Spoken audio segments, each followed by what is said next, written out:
Brought to you by DHL and Pay Safeguard.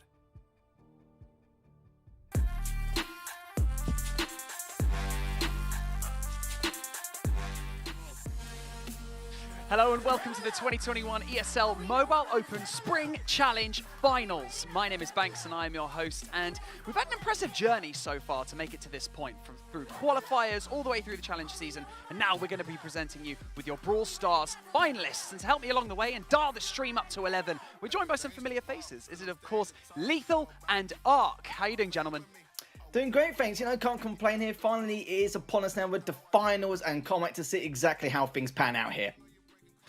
I cannot be more excited. It's been such a journey, hasn't it? This whole entire competition has been so competitive. It's such a great region to see, and I'm expecting absolute fireworks from everyone today. Oh, well, it is good to be back, and thank you so much for joining me here. We've had so many amazing moments throughout the Mobile Open, all the way up to this weekend, but this is where each and every match truly matters. So we're going to take a quick look at the leaderboard as it ended, and give me your initial thoughts, Lethal. What are you thinking? Well, just the fact that AC Milan Clash are just sitting there cushy on 13-1, only took that one out throughout the entire course of the 4 weeks, which is outstanding and a great achievement nonetheless. SK Gaming still not doing too bad, but you got to remember that with Clash and SK Gaming, we all made the assumption that they'll be gatekeeping those top 2 spots, which leaves Reply Totem and X. So able to qualify for those final 2 places. But one thing I will say though is the fact that it's been an absolute chaos and menace here at the ESL Mobile Challenge, just due to the fact that some of the matches which, we predicted to happen just did not happen entirely. Some teams we thought would clean sweep, some of the other teams actually lost 3-0, etc, etc. It was just absolute chaos, like I said before. But it's weird that how the top 4, in terms of prediction if they were going to make it to ESL Mobile Challenge Finals or not, did actually make it there in the end. But nonetheless, though, it's the 4 teams we expected, and it's the 4 teams which I'm sure will put on a great show. I've got to say, for me, Reply Totem, definitely an underdog here today. I think they've had a fantastic year and keep going from strength to strength by experimenting with a lot of various comps. Exit free agents as well. Do not underestimate that team despite being in that 4th position, because ultimately they give a lot of big names for a run for their money. A very accomplished team there as well. We're expecting a lot of variety, and anything can happen on the main stage, that's all I'm going to say. But 14 matches later, and all the grit and determination, and this is now what your bracket looks like on your screen. Your top 4 teams who will take place in the Spring Challenge Finals are AC Milan Clash, SK Gaming, Reply Totem, and EXO Free Agents. We're going to kick things off with AC Milan and Free Agents, but Ark, what are Free Agents going to have to pull out of the bag for this one? I mean, they're definitely in a position where they've had a bit of a roster change, and that takes a bit of time for the teething issues to go away. But ultimately, they have been giving Clash a really good battle in recent time. And this one, I feel, can genuinely go either way. Obviously, there's a lot of history here as well. Exit free agents have all played together in the past on various other teams as well. AC Milan Clash, though, it's got to be said, are at the top of their game right now and had such an amazing path to get to this stage. I would like to see just really good brawler choices from both teams, and a really close matchup in that one.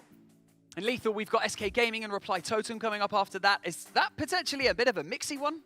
It really is. Like, if it was about 2 or 3 months ago, I would have said, SK Gaming should have this in the bag. Like, not in terms like no problem, but it would be a little bit of a struggle. But in terms of position, they should be able to take that. But in terms of Reply Totem's recent form, they've been looking so solid, like really solid. They managed to fix all the inconsistencies leading up to the finals.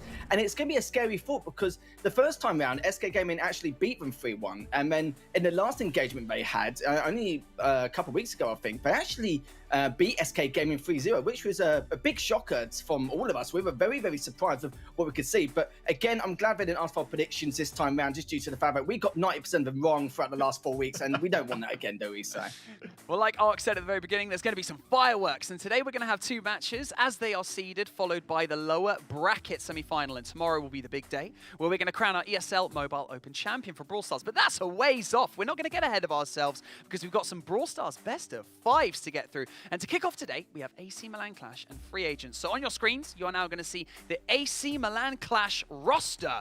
Okay, so who are the standout players for you? Okay, Ark, why don't you kick us off?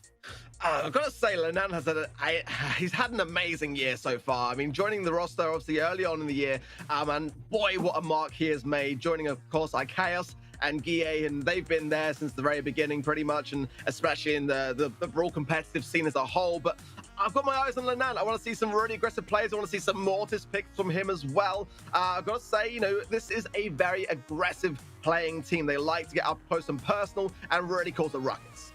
Well, we love to see a lot of aggression, and to get a little bit of insight into what AC Milan Clash are thinking coming into the finals, D-Man had a quick chat with the coach to see how they feel coming into their first matchup. So I'm joined by AC Milan Clash.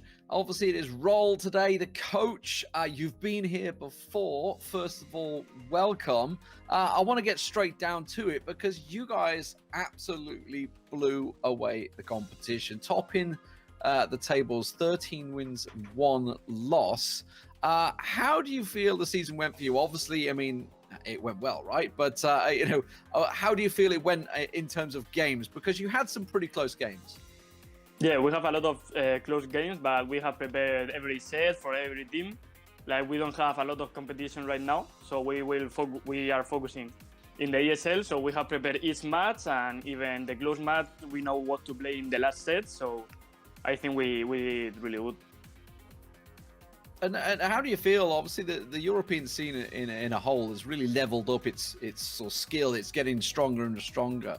How do you feel you guys stand, obviously, in amongst that? How is it? Do you feel it's getting tougher? Obviously, you as a coach, you're the one that's got to really look deep into these teams. Do you feel it's getting harder? Yeah, I think that right now the Europe scene is like the most skilled, or at least the one that are prepared more the matches.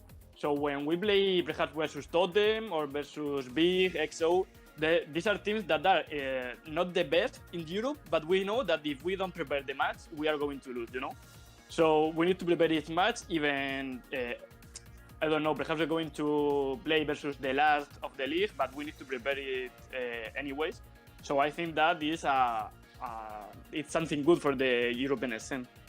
Absolutely, it's definitely leveling up, and talk about your rivals as well, because obviously SK Gaming, it's a team you guys have come up against, you've won against, you've lost against, and you've faced each other across multiple tournaments, multiple years. How do you get the guys prepared for these matches? Do you have to go deep into the brawler pool and sort of dive into what you're expecting SK to play and maybe try and match it with counter comps? Yeah, normally, like perhaps in the finals now, we are going to prepare more the finals than the semi-finals, because we think that SK Gaming is like the best opponent and they are really, really good. So we prepare a lot the finals and a little bit less the semi-finals. So we prepare the counter, we do a strategy, and we talk in voice and we said, okay, we're going to do that, but we are not going to show that comp. And perhaps then we played, and I think that is all. That we are going to prepare a good strategy to win them this time, and I hope it get a good result. Well, Roll seeming quietly confident, but in all fairness, if anyone should be confident, it's the members of AC Milan Clash, right, Lethal? Absolutely. I think it's the calm before the storm, really. They're just trying to take things like quietly, but at the same time, they're oozing with confidence in a lot of ways, or many ways, really, considering their stat line, 13-1, it speaks for itself. Don't really need any words to describe that, do you?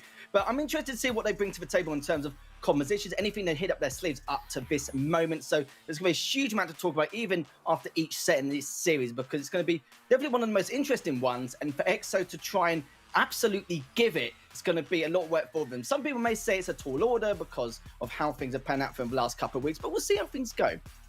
Well, next up, we have the roster that's going to be coming to your screen of XO free agents who have had that mid-season roster change, like you said. Ark, have we seen enough from Sun Bentley to warrant a resurgence of dominance from free agents? The thing with Sun is, you've got to remember that he goes back a long, long way with Cursed, through to last year, and great success with Code Magic. Whitey as well has had a lot of dealings with Sun Bentley and PSG team back in 2019. So there's a lot of background there. So despite him coming into this new roster, they're going to be bringing it back to their roots. And I've got to say, I really feel like this is a really, really strong team. They've definitely shown promise against Clash in the past and other third-party tournaments and have got the wins over them on multiple occasions. So they've got to bring their all today, that's for sure. They weren't able to get a win during the challenge stages. They lost to a 3-1 on playdays 3 and 6 to Clash, so they're going to have to really look to do better than that today, but I've got full faith in them. Well, let's see if Cursed thinks that they have the X Factor going into their first match, as he sat down with D-Man for a chat. Let's take a look. So I'm joined by EXO free agents Curse, the captain of the team. First off, how are you doing? It was a tough last day's qualifying for you, scraping through as the last team to squeeze in 4th place. Yeah, I mean, it was a tough run, but after a couple of ups and downs throughout the season, we ended up in the top 4, which is obviously the objective. Seeding is not really that important because I believe all teams that made it are good. So, I mean, we made it, and that's what matters.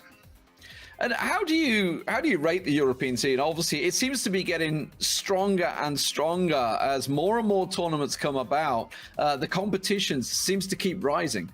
Yeah, I mean, I can't really compare the European competition to other regions because we don't really know, like, we haven't played against each other in a while. But in terms of within Europe, it's very competitive. There's a lot of teams that's starting to come up, and there's starting to be a lot of teams that you can't just walk over all of a sudden. So yeah, you need to fight for the top placing all over the place. So yeah, it's very competitive nowadays.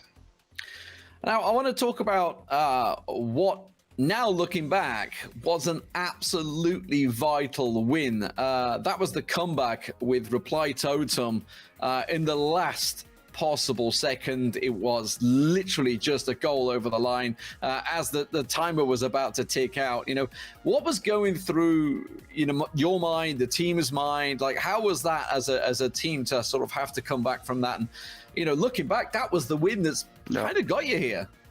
I mean, we're very experienced, all three of us, me, Sam Bentley and YD, so we know that it's one game at a time, one set at a time, but obviously it's kind of turning on the mental game when you're 2 sets down, but we started to break it down one game at a time, one set at a time, and then we end up at double match point, I believe, on Brawl Ball, and then when we saw the comps, we know how we had to execute it. Obviously it came down to the last second goal, but we knew we had to just play it slow, wait for overtime, and I would say we had it under control when we saw the comps in that last game.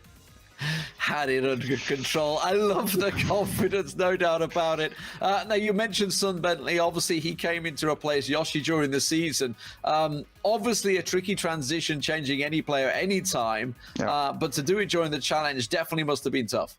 Yeah, I mean, we knew we had something to go off, like it wasn't a lost cause. We knew we had to take a couple of days or a week to get them into the system and start building chemistry and all that. But when we got started, we never saw back. It's very happy with how we're performing at the moment and how the team is coming along. Curse, definitely a straight shooter, that's for sure. We have a plethora of game modes for these best of fives today, including Siege, Bounty, Gem Grab, Heist, Brawl Ball, and Hot Zone. Each team will have 2 brawler bans per match. The same brawler can be chosen, therefore, anywhere between 2 and 4 brawlers will be banned per match. So, speaking of bans, let's check out the bans and the maps going into our first matchup. Now, first thing we're going to ask you, Lethal, are there any surprises within these bans and maps? Well, I'll be curious to see what's going to happen now, because we've seen a lot of Primo, Gene bans, etc., etc. We've seen a lot of these teams as well actually ban the brawlers which, you know, work to their strengths rather than other teams' weaknesses. So I'm curious to see how this will pan out for them, because we've seen a lot of common bans. It seems to be quite a trend. We've seen SK Gaming, the team like that, would normally ban to their strengths rather than weaknesses. But I'm interested to see how this will go for Clash, if they've got anything they want to hide, because there is definitely weaknesses in some of these teams where they may just rely on like one brawler in general and in a huge amount of modes. But we'll see what Clash can bring. I mean, I definitely jumped the gun there. They are still doing their bans right now, so let's not worry about that. So, Ark, I'm going to come to you, mate. What are the typical bans that you're thinking that's going to go ahead now? I mean, obviously, you've been throughout the challenge season, you've been doing all these live matches. What are you thinking the bans are typically going to be? Let's see if you can guess them. I think it's fair to say Clash like to ban the Gene pick. It's kind of one of those brawlers which we know they like to kind of get it out of the mix when it comes to their scrims, to eradicate and kind of throw teams off their guard. I wouldn't be at all surprised if they bring that pick today. The one thing as well I've got to bring up is the amount of new gadgets that are now in the mix. I mean, I was playing a lot last night in itself, just to kind of test things out, and I've got to say, Stu now is in an amazing place with Breakthrough, that new gadget which can destroy terrain. So, I mean, I wouldn't be at all surprised if we see a little bit more Stu being banned today than we would normally otherwise. And that would reflect pretty much in real time as I'm talking what I'm thinking. The Clash going to ban out the Gene and the Primo again, that Primo pick being such a common one for the entirety of this challenge stage, and Bell being in such a great place as well. They are pretty much the 4 main bans for me right there. Okay, so that's like your typical bans that you would have been expecting as well, and you can see all of the maps on the left-hand side of your screen as well before we jump into this first match. Lethal, any surprises there, or pretty standard for you as well? I would say pretty standard. I even said Gene and Primo we've seen quite a lot of in terms of bans, and what a surprise here, Banks. We can see another Gene and Primo once again. The Stu with what Ark was saying earlier, just describing how strong Stu is now, even though he was pretty strong before anyway. Someone who has a lot of individual skill and ability and improvisation as individual, like I've already said, with any of the brawlers. Stu will probably work in their favour massively for flanking or just trying to get some kind of positional advantage, anything. But for the Bell pick, that's very, very standard in terms of bans as well. So not really too much of a surprise overall. Well, I bet the viewers at home are now itching because they want to get into this first match. So I'm here to bring you some good news. We're going to bring the hype as we kick off our first match of the Mobile Open Challenge Finals. The loser of this match will go into the lower bracket final later today. And after traversing this entire season, the last thing you want is to be fighting out of the lower bracket. But as we've established, each and every one of these teams has got what it takes to win. So expect these matches to be scrappy.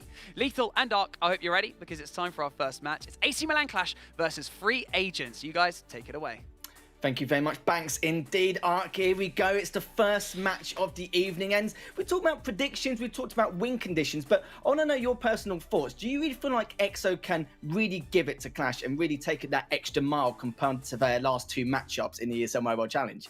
I genuinely do. I think today is going to come down very much to how they're feeling on the day. EXO Free Agents more recently so have had good days and bad days, and they've been more distinguishable. Whereas in the beginning of the season, they were kind of more consistent. That's fair to say, and that's kind of been again the direct result of that roster change. But ultimately, time has gone by since then, and they've had a lot of time to put a lot of time into their preparations, their scrimming and such. And I do feel like the Bell ban from their side may be an obvious one, but one that's actually really important because Clash do like to play Bell. Any given opportunity to play that particular brawler, and they will. And similar with the Stu. So I'm already making the good choices and good decision making that I look for early on. And it's going to come down to how well they're able to stand their heat. They've got to make a really big impact with Clash early on and try to take them off their guard a little bit. One thing I've kind of noticed over time with Clash is their first couple of games tend to be a little bit looser. They tend to be a little bit more slow to the mark. And if you can get inside their heads at that point early on, that can go a long way. It really could indeed. And do you know what? Enough chattery, Ark. We're going to get into the first semi-final, first set, first game of the evening between AC Milan's Clash and EXO. We're going to see who's going to be able to get their first game underneath their belts in order to build up a little bit of momentum leading into this final. Already somebody gets the first kill going into that initial matchup in that mid lane, and already Gear just going across that right lane as well. Just going to put a little bit of pressure onto Cursed, but it looks like Lanana's going to be able to take him down before he even tries to take down Gear himself, and already the bot is gone in favour of EXO. Well, Chaos is not quite super. That's going to be a little bit of a disadvantage playing the little defense on Factory Rush. Definitely something you want to have, but ultimately nothing that's going to be too difficult with Gear throwing bottles over from the side lane and a couple of tank shots. It will get 2%, but that's still okay. The Clash now need to advance on the mid, and I do like that Mortis pick from Cursed as well, just to be able to counter Lanan and really give him a run for his money. Whitey holding down the left-hand side lane nicely as well. The ice block from Chaos, nicely placed as well, but Whitey will get the takedown, and that's, again, EXO Free Agent with full control. It certainly is indeed, and Gia is just having to try and stay alive on that right lane with the Barney, just trying to keep his distance away from Curse, but also from YD as well, and that's going to be another bot once again for EXO. But remember though, Clash, they can definitely bring this back with the last bot. Their defense for the last couple have been very, very good, and let's see if they can continue with that strong defense. And as you can see, Sunburn trying to get as close as possible, but he's had to pull all the way back as Lanan still waiting to pile on a little bit of pressure here. As Gia gonna have to push on forward as well, doing a fair amount of damage to YD. Lanan gets the first. He's gonna look for some Bentley as well, as he's gonna be able to take him down, but can he get out of range again? No, he will not, as he will get traded out. Cursed able to stay alive just barely in that left lane, but still taking a tickle of damage here and there, because Chaos are causing a few problems for him in that left lane.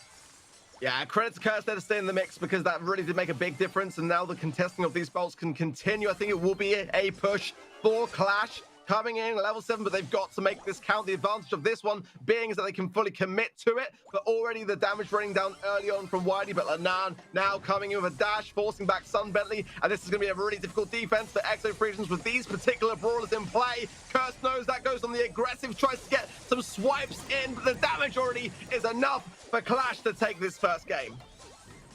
Oh, that was so close. Sadly for them, the first two bots were literally just, you know, just small bits and pieces to give him a bit of leadway to help him in the middle of the map to collect those bolts. But we'll say that EXO were able to cushion the blow enough. It wasn't like they had a 12 or 13 siege bot in order to progress their way, because that would have been far worse. But this is the problem you see with the fact that with the last bot, if you don't actually grab it, it's very difficult to defend, but also maybe try and do some extra damage to their Ike at the exact same time. It's extremely tough, and they can just go for the jump anyway, but it wasn't even required in the end, as the defense was very good, but it was just way too much for them to handle. But we'll see how EXO crawl back, because you know what Clash are like. Normally they give their opponents a bit of false hope in the first game, don't they? They like to do that sometimes and then get the first L, but this time around it's an entirely different story as they came out swinging.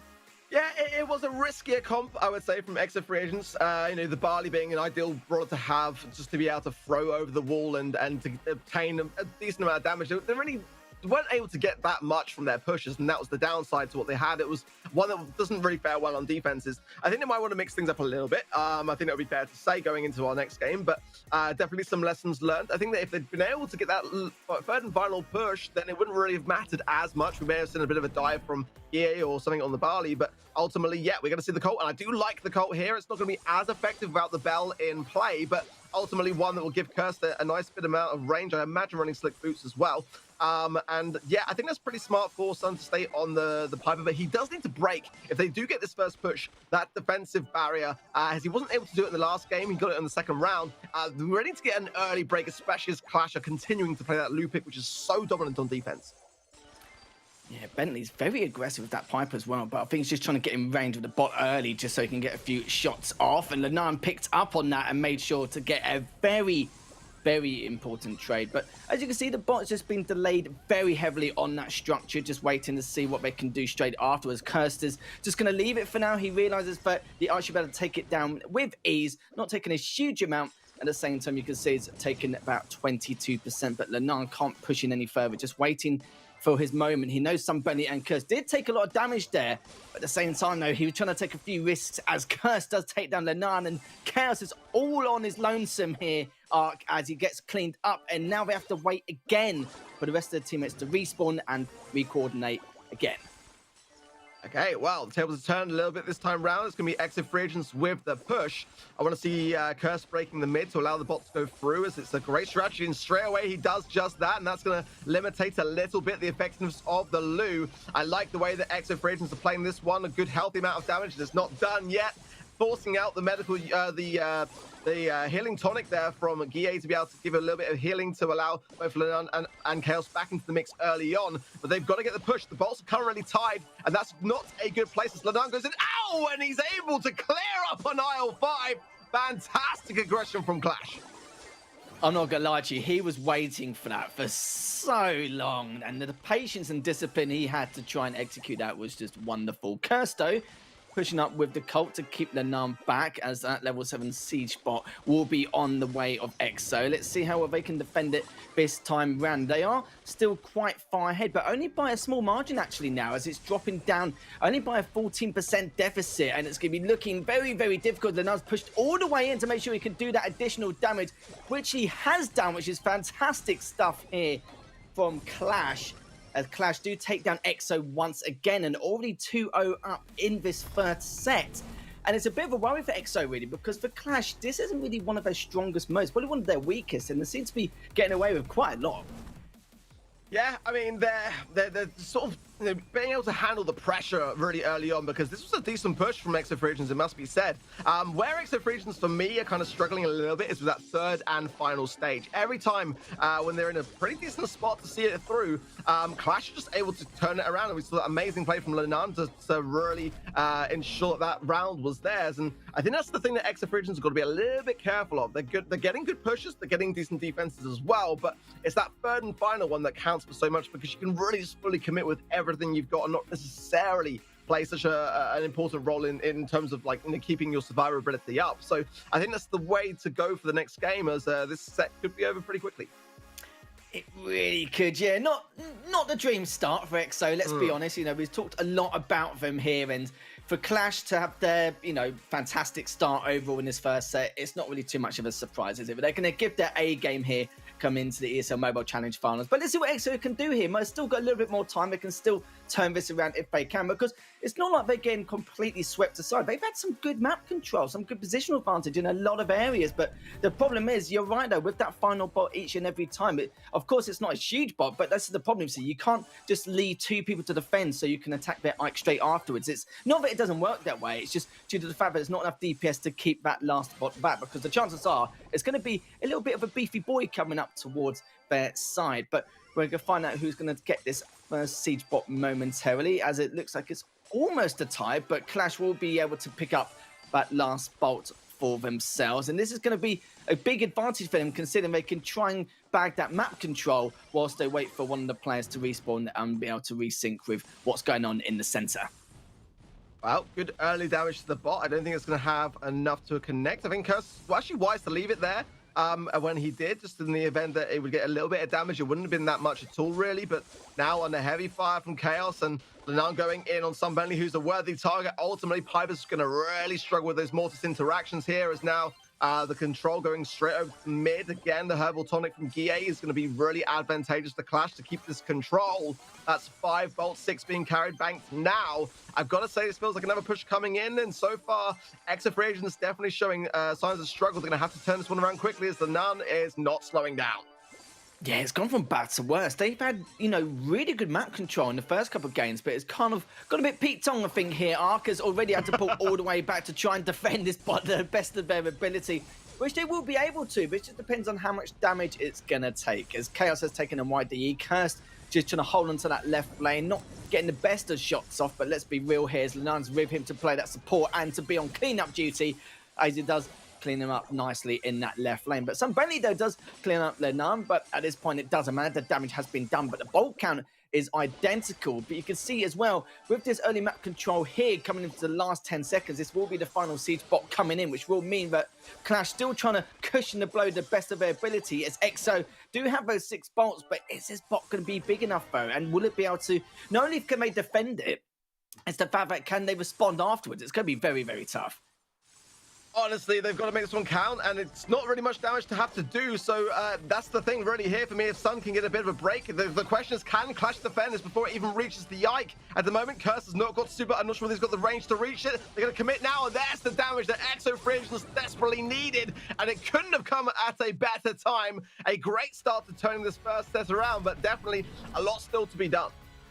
Absolutely, that was much better from compared to the last couple of games. Actually, I don't know, it was weird. The last couple of games, I feel like they played a lot better. It's just, in terms of being able to pick up that final bot, it made all the difference. The way you could just jump on it and not have to worry about anything else in between, it just made such a huge, huge difference. The only problem is, it's, you know, for these two teams, we haven't really seen anyone get a huge bolt lead overall leading up to that final bot. It's been very, very close each way, which just shows how much map control both of them are having. It's pretty divided at this point.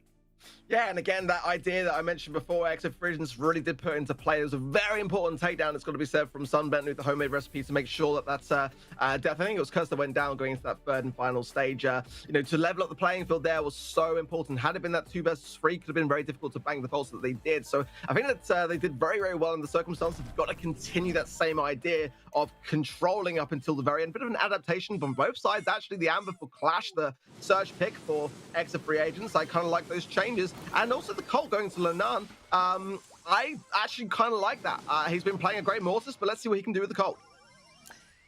Yeah, let's see what he can do indeed, as Chaos just teetering on the edge here just to see if it can take down Cursed, but Cursed is just absolutely not giving it at all. But he's taking the bait from the other side, as Lenan did come in hot, as he's now got to deal with YD as well. But YD was the last person left standing here, just trying to keep himself alive, but he's not. And this is looking pretty bad, considering this death cycle is going to be very long. Clash are going to have that numbers advantage. It's going to be very tough for them coming into this, as Curse just trying to stay alive with Lenan and Gear just on each other's lanes, trying to pincer Curse. But YDE just doing a great job making sure to give a little bit of damage infliction there just to make sure that they don't pincer Curse in the middle. As Curse able to stay alive, keep on that right lane as well, just trying to make sure Lenan keeps his distance. Bentley takes down Chaos there, and Gia still in that left lane.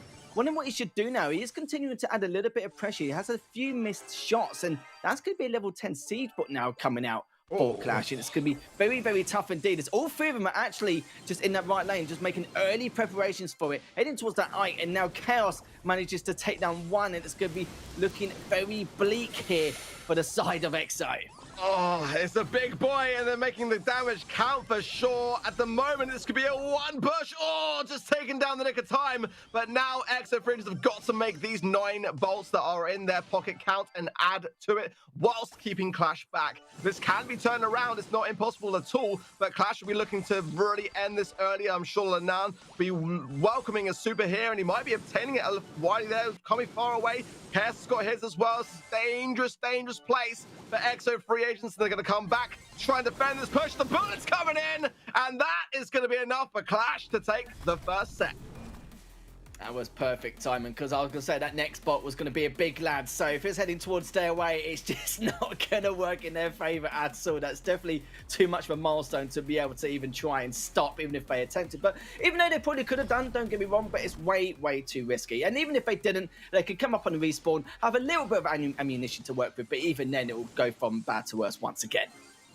Yeah, I felt like, to be honest, the SF regions were able to bring that back for a long time, but Clash, again, are just a team that are so aggressive, and they will put the pressure in the right places. They will keep those angles really, really locked in and tight to get those pinches off to make sure that they can capitalize on the circumstances. Again, that could have been a different story. We could have seen a tied set there, actually, very easily, but Clash continuing their dominance in this competition and not faltering so far. EXO Regions with a bit of a glimmer of hope. Let's not deny that. And hopefully going into Double Swoosh next our Gem Grab map, they might be able to do a little bit better.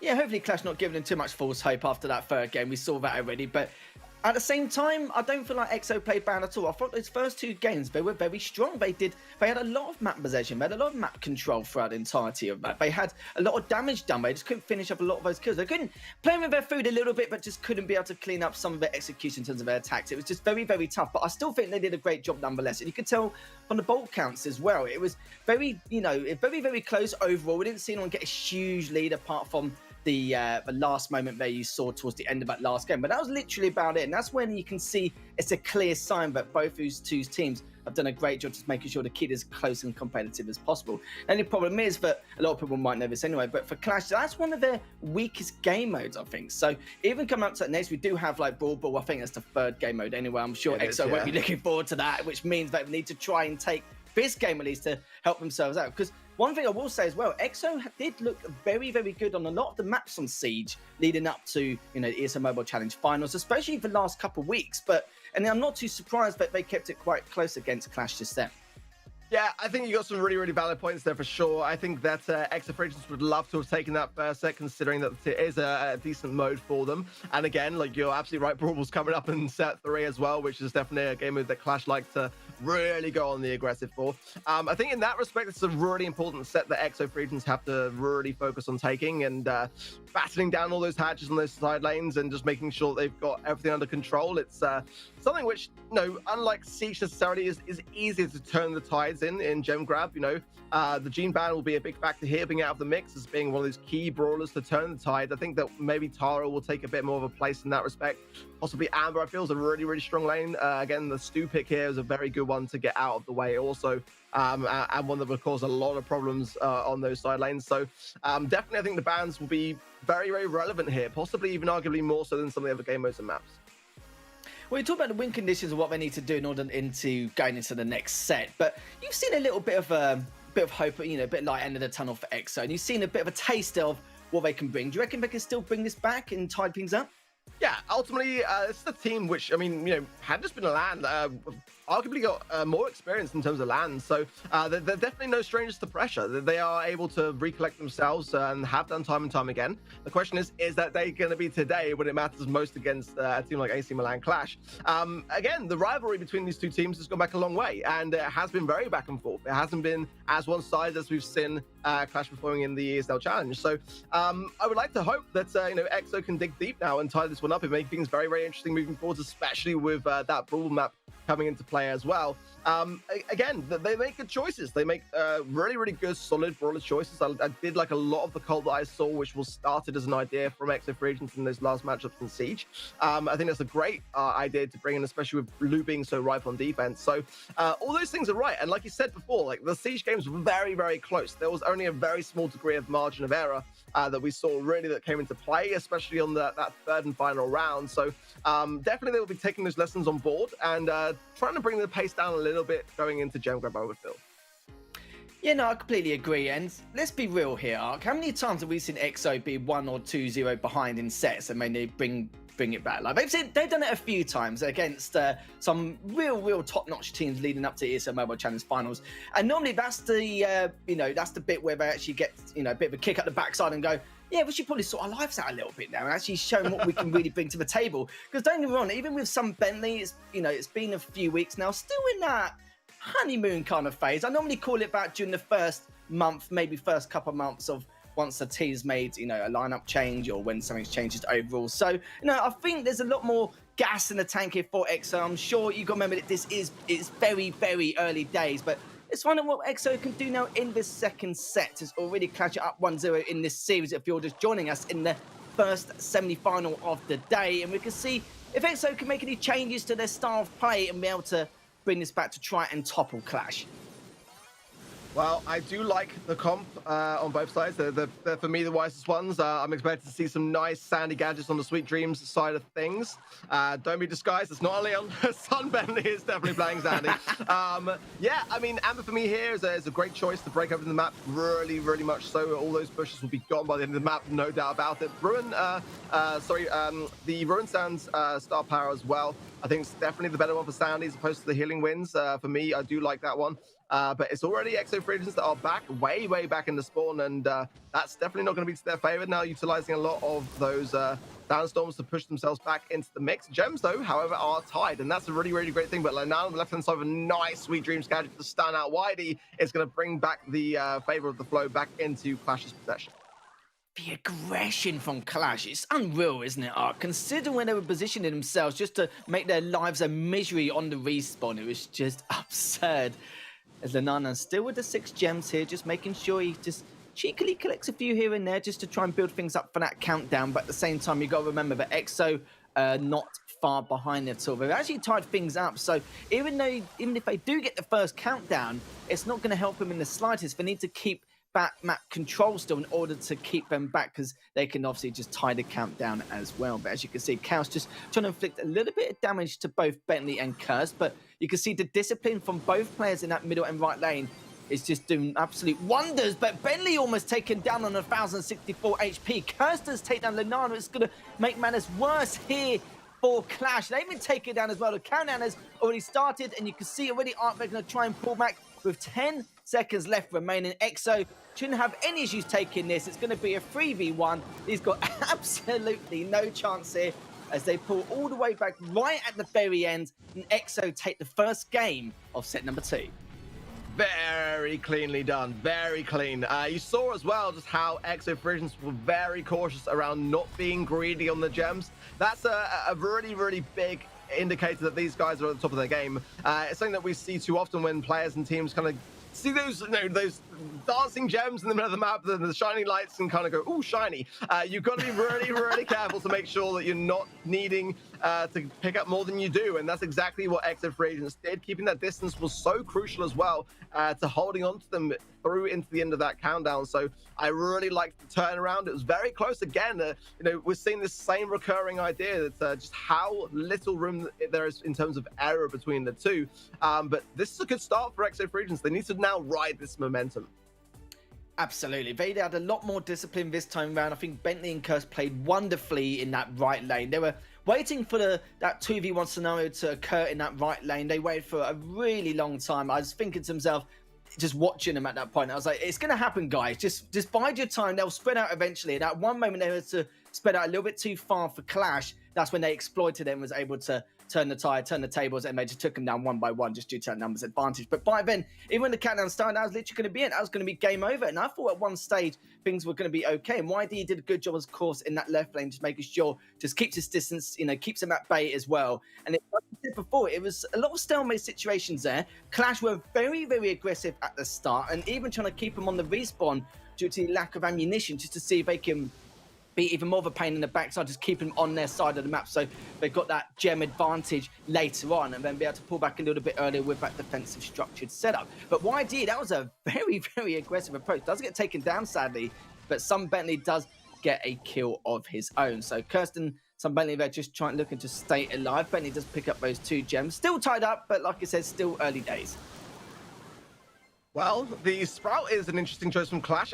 One that I actually quite like with the Suban in play, because I feel like Sprout is going to have a rough time now since the buffs to Stu, with those walls being able to get maximum value. But this is a good time to bring it out. We know what Chaos can do with that particular brawler, so already going to town and forcing Curse over towards the right side there.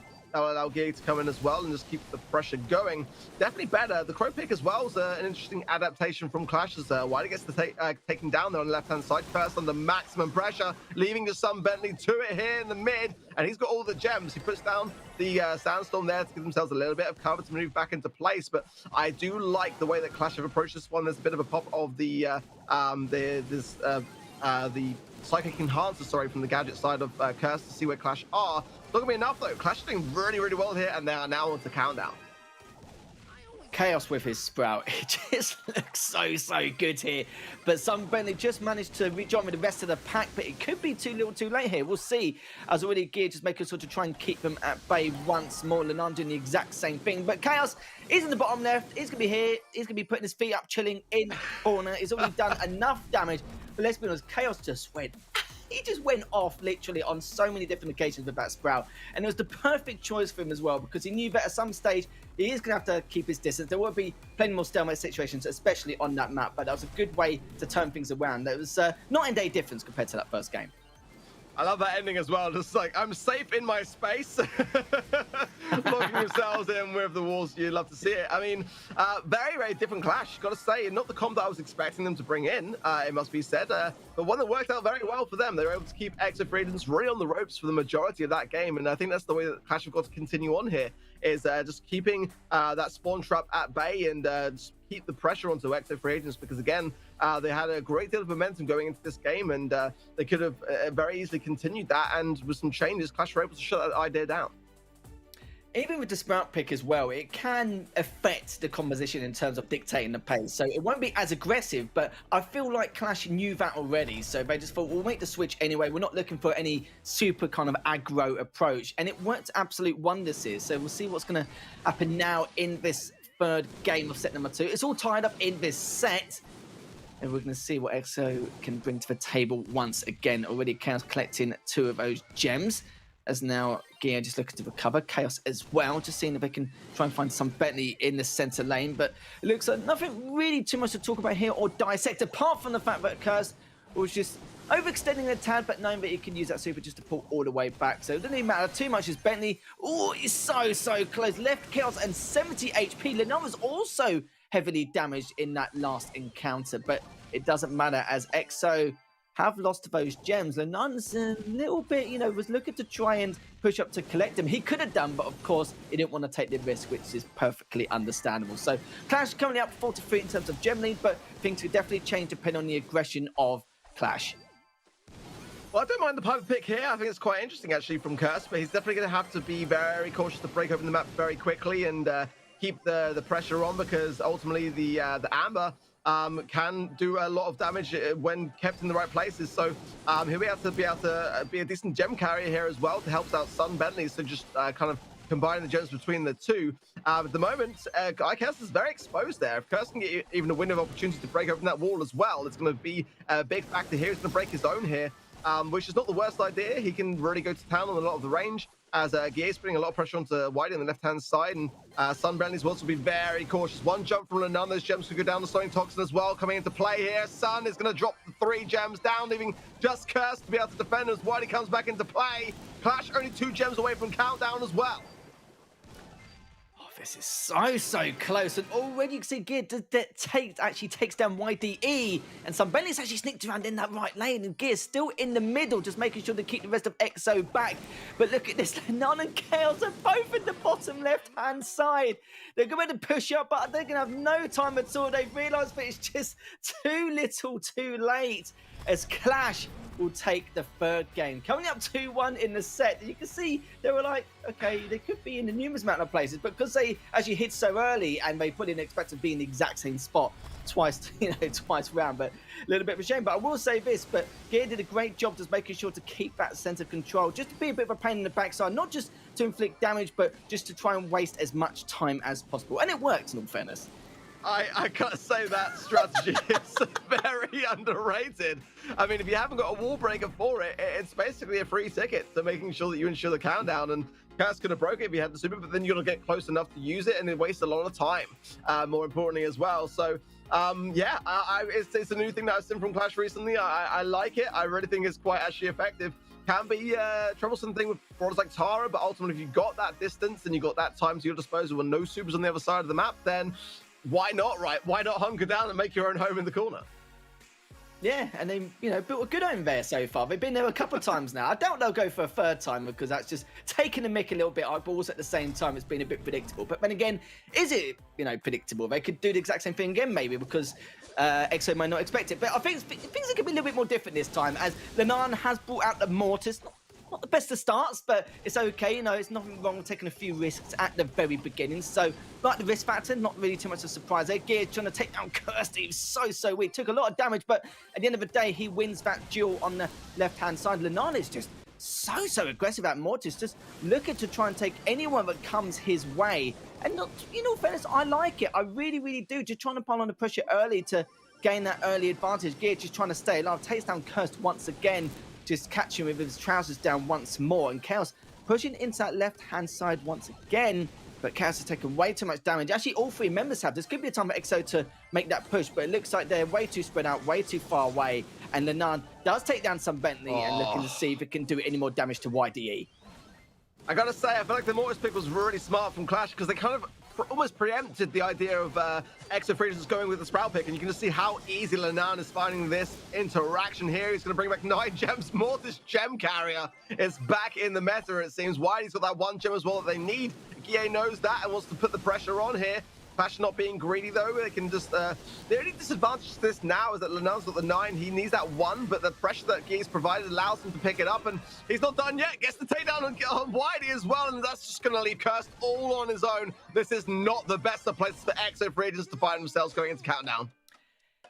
Yeah, when we saw Lenan whip out the Mortis, we were like, this could be a little bit of trouble here, and the amount of risks he was taking was just fantastic. It was brilliant. The first time around it didn't work, but it just shows how much confidence he has to pile on that pressure so early. But good job there from Clash. And I know a lot of people are asking, how does this format work? And we know, but before the ESL Mobile Challenge, it's best of 5 sets, and each set's a best of 3. Each set is a best of 5 in this finals, and that's going to be for every single match as well. But so far, Clash already up 2-0.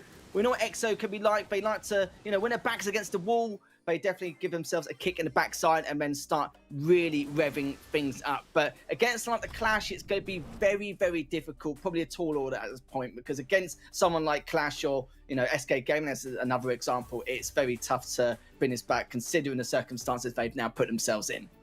I mean, yeah, speaking of SK, that was the only loss which, Clash conceded in the challenge stage, but that was a reverse sweep, it's got to be said. So that is, potentially something which could be difficult for Clash to be able to deal with. If they are able to bump up the gear a little bit and put the pressure on, maybe then they'll find it more challenging to be able to continue this kind of dominance. But at the moment, it must be said, Clash are making good decisions. They're also in the minds of EXO free agents, again, with those brawler changes being at the right times and actually, putting out ideas for EXO free agents to then copy and then get countered effectively going into their next matchup. So, and again, you know, the next set is not more favorable. It's got to be said. It's Super Stadium or Brawl Ball, and that's going to be a game that Clash are going to run riot with. So, it's not the end of the world for EXO if they do lose this again. You know, the loser will not leave the competition at this stage. They'll go down to the lower bracket, but definitely not a place that you want to find yourselves in with no more lifeline. So they're going to have to make some changes and make them now and really turn this one around.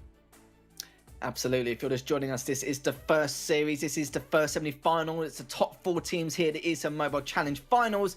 Every game is a best of 5 sets. Each set's a best of 5 as well, and it is double elimination. So even if EXO do fall short in this 3rd set and lose 3-0 to Clash, it doesn't matter. We'll see them in the loser bracket, and then they can do their potential Cinderella story. You never know, really. We'll have to see how things will go for them. But Clash have been looking really, really good so far. It's taken a little bit of adapting here and there in the odd game or two. But the thing is, though, the difference we've seen so far is, don't get me wrong, like EXO have looked, you know, very well coordinated in a lot of areas. But the risks that Clash are taking is actually worked wonders for them. Not on every occasion, of course, but in terms of game change, it has done wonders for them overall. So I have to see if Clash can continue that now. Considering they've only lost 1 series out of the 14 matches in the ESL Mobile Challenge, and they're going to add to that tally by the look of things. Yeah, I mean, you saw at the beginning of that Gem Grab series how, you know, kind of EXO Regions had some great momentum going in, and Clash shut the idea down very early on. They kind of almost let teams, they're very, very patient. They let teams kind of make the first move. And then they kind of analyze that move and the aggressiveness of it. And then they look for signs of weakness and areas to be able to exploit. And that's something which is just so fascinating about that particular team in the way that they just are very calculated, very, very calculated and patient. And I think that's kind of the way that EXO Regions need to play this themselves, is just try to be a bit more patient with Clash, try to look for areas which they can look to get the advantage over. And I don't think there's anything wrong with the comps they're playing or any of the decision making for the majority of the games. It's just simply those areas where you're able to apply pressure, and that's something which EXO Regions need to take into a bit more consideration. Brawl Ball especially can be over very, very quickly, and they need to bring down the pace of this mode. They need to make sure that they're able to you know, get Clash on the back ropes, keep the shots coming in, and then secure the goal after the team wipe. I think that's really the only way that this is going to have to go. Yeah, Super Stadium, Brawl Ball. I kind of feel like for EXO, they needed to win that last set to carve a better path for them towards the 4th and 5th set, because they probably knew that, you know, come to Super Stadium Brawl Ball, it's going to be very difficult and very tough to try and comprehend how they can take down Clash, because it is one of their better modes, absolutely, by probably by a clear mile, kind of like how SKR was Siege, really. But do you know what? Enough chat here, Ark. I think we'd better get underway with the first game of this 3rd set already, because going in deep here to see if he can try and take down any more players or try and do any more damage, shall I say. Already Chaos trying to stay alive, Curse pushing on forward, but look at that though, Lenan just keeping that ball away from the rest of EXO. The ball's still on the right hand side. Will they be able to get up on the respawn in time? They may be able to, but there's not going to be enough DPS to stop them, as EXO have a fantastic start here with YD able to score that first goal. I really like this comp from EXO Free Agents. I think Buzz is fantastic here. I really, really rate it. And I also like the way that Whitey is playing it. My goodness me, the double takedown. He went down himself, but the Mr. P is not working out. But Clash, it's got to be said, that is going to be a very fast game of Brawl Ball, and not the way that we suspected it may go. Going in favor of EXO Free Agents now. Can they do it? Can they turn this one around? I like the way that they went in with that particular comp. So like I said before, every time we've seen EXO down 2-0, they give themselves a kick in the backside, and these are the results you normally get, really, aren't they? And that was not the start I was expecting. I don't think anyone else did either. And let's be honest here, there's not really too much to dissect either. They just, you know, a few key factors. As soon as they got a team wipe, they did not hesitate. They used that objective efficiency to continue forward whilst with, you know, carrying out their slaying ability as well, as you can clearly see there. And it was just really nicely executed overall. Yeah, I mean, the Mr. P pick, I can understand. I mean, it's kind of devised to really draw out a lot of the amplified shots of B as a bit of a counter to it, but it's still one that I'm not really convinced on. I've seen it like being trialed out a little bit here and there recently because of, you know, B being so strong, especially in Super Stadium. So I do understand it, but you could just see how aggressive the EXO Free Agents comp was. You know, bringing in Poker, but not necessarily combining with anything overly tanky. You know, BB of course is a bit of a tank, but not necessarily the most threatening of all the options that are available. Buzz here for me, I think, is really underrated. I really feel like it's got a solid place in Super Stadium, and also one that teams are not really going towards instantly at the moment. It's kind of like, gradually being learnt into this particular map meta. And I think that EXO, for instance, may change it up. I'm not too sure yet. They are going to change it up. They're going to go with the B, the Barley, and the Sandy, a bit more traditional here. Gale as well is a bit of an oddball pick for me from... and the Squeak. Okay, Clash and Dynamite. Wow, this is definitely not my go-to meta at all here for Super Stadium. I wonder if they got a trick up their sleeve here. Yeah, I reckon so as well. Don't get me wrong, I'm just as gobsmacked as you are, just trying to work out what they plan to do with these compositions. As already, YD, Kirst, and Benny were just hovering in the center, just playing as that wolf pack, just in case there's any aggression coming from Clash. But it seems like Clash are more going for angles than they are anything else, and it's definitely working in their favor here. It's just having to back away due to the positional advantage that Clash have got. Lenan just doing a good job, just making sure to keep all three members back in gear, doing the exact same thing in the left-hand side. But you can see EXO just really struggling. Yeah, sure, there's been no deaths on their side, but in terms of the pressure they have to try and suffer, it's been very, very tough. Lenan finally gets the first kill onto some Bentley. Kirsten and YD just trying their best to stand their ground, while some Bentley have been able to pick things up a bit and just regroups with the rest of the pack. But again, just super tough gear. Takes down YDE, also takes down some Bentley, but YDE does take down one. But is it going to be enough as Lenander's going to dive it all the way in as he does scores? A little bit worried with the HP, but it looks like he's going to be okay. He's going to be fine here, Ark, as you can see now, Clash do get the first goal of this second game. Well, it's an unusual idea, but it's one that seems to be working out. I know that Gay does enjoy playing Dynamite and is a very accomplished Dynamite, actually. I've watched a lot of his videos on that, and he does hit a lot of these shots. It's not the worst of maps for it. It's just not the most common. But look how much he's fighting, jumping over this amount of chaos that's coming in from Exo. Can somebody do anything? I don't think he can. The Sweet Dreams will connect, but the takedown is there, so it doesn't really serve to much purpose anyway. And the Squeak is actually putting a lot more pressure on than I thought it would do otherwise. And again, you just saw their sun going down, bringing in damage towards Curse. You can't contest this because of the big bomb from Guille. So this combo is actually kind of working. The Gale is good at kind of just forcing back when you're in that position of power right at the forefront of the spawn area. 10 seconds, and I don't see Executions getting a goal here. I don't know either. Yeah, this composition actually strangely works really, really well. Lenan didn't score them, but let's be honest, with the time left, it's looking pretty bleak here for EXO, even though they do get that final team wipe. But too little too late here, as you can see, Clash do bring it back in this game. Massive night and day difference compared to the last one. But that composition was definitely not what we expected going into that second game.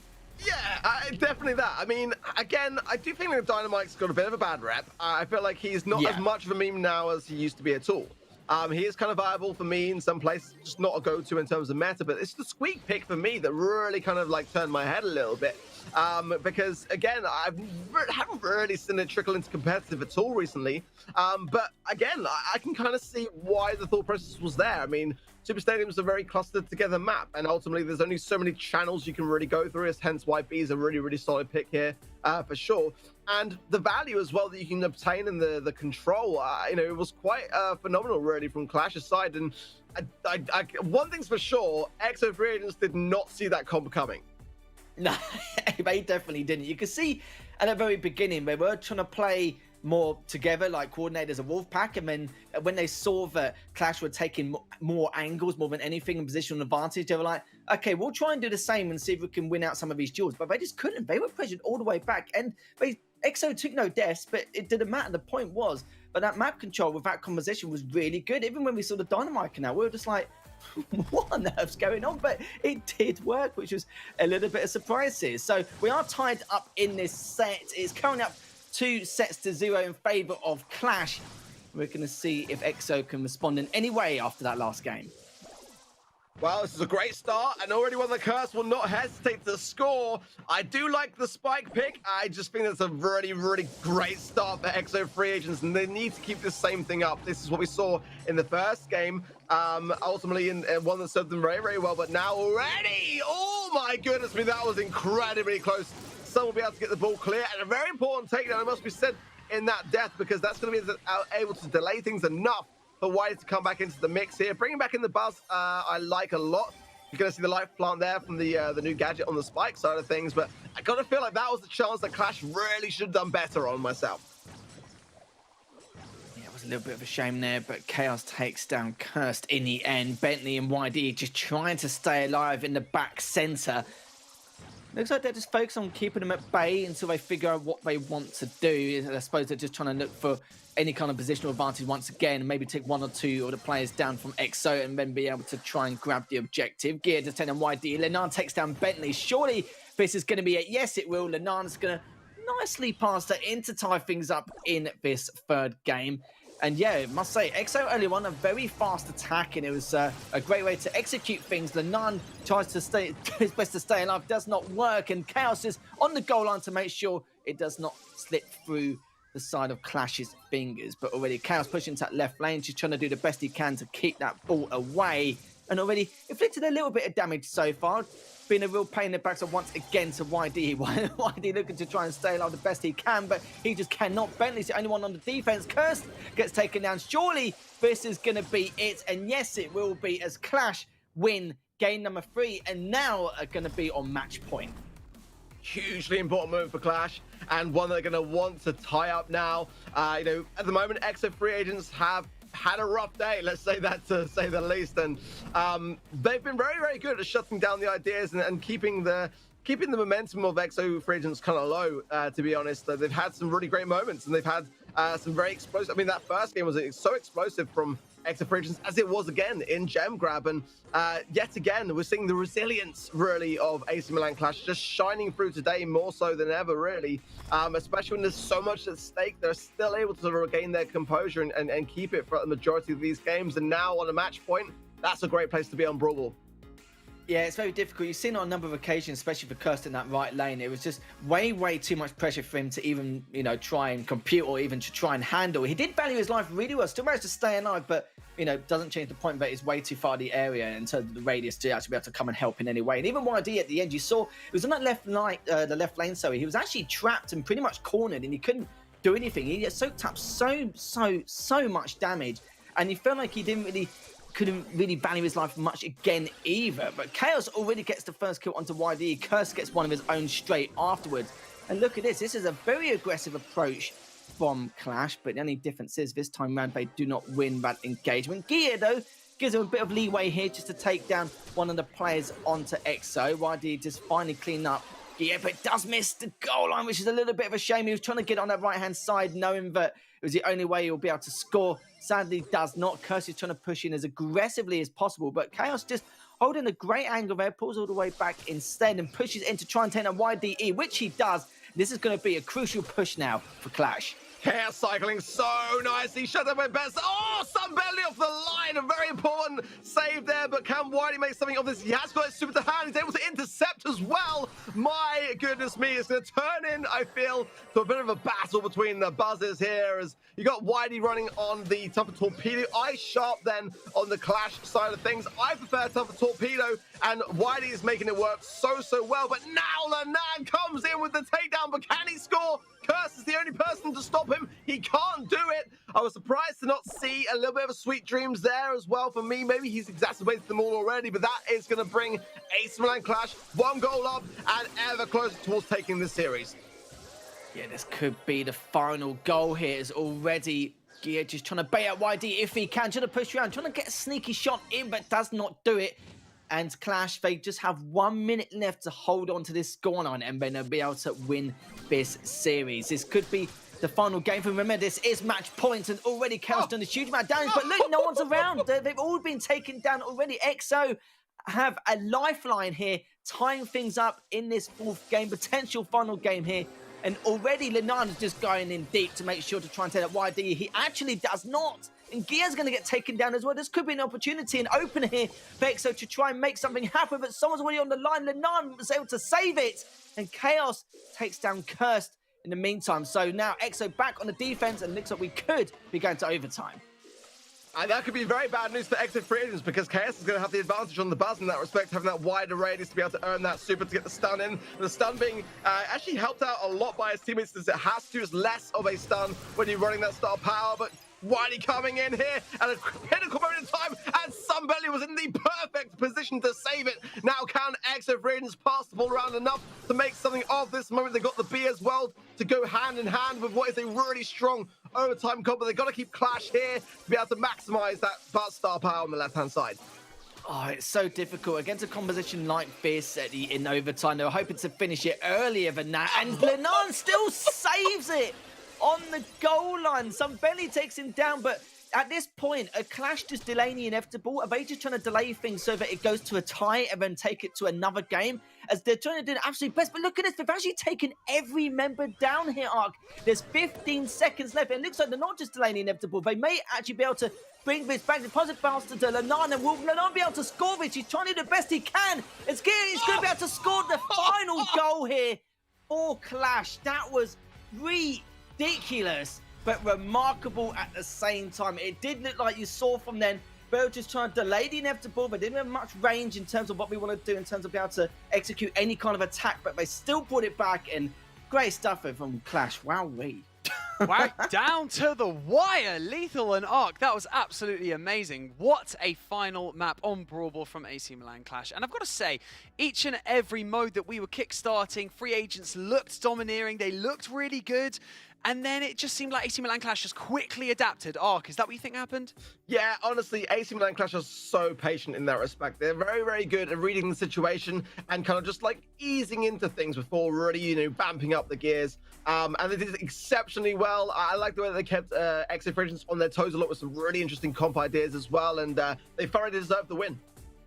That's definitely something else worth mentioning. A lot of variety in their brawler compositions. So an incredible first map from AC Milan Clash. Don't forget to sign up by putting !sign up in the chat, and you can already be on your way to glory in the ESL Mobile Open Challenge fall season. So we're going to have more Brawl Stars action after the break, so don't go anywhere.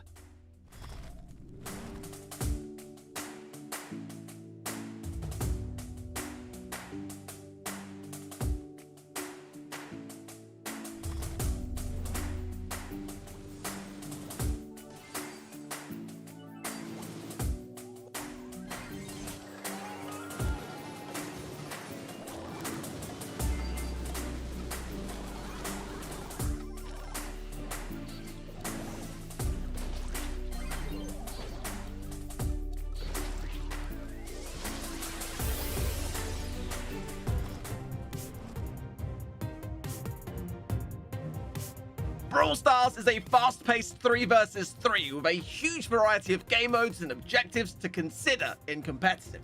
The best players must constantly adapt to their playstyle, and in the ESL Mobile Ladder and Challenge stages, we also give teams the chance to ban 2 brawlers each to encourage a strategic edge. Let's break down the game modes they'll compete in and discuss some of the brawlers and strategies that we can expect to see from teams in the coming weeks. Gem Grab and Siege center largely around control, and players must apply pressure while collecting the various gems and bolts that spawn around the map to win the game.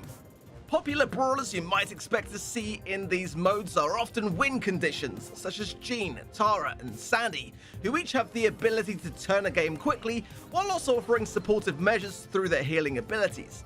Speed and aggression are also key qualities to utilize, making brawlers such as Max, Stu, Carl, and BB all worth considering.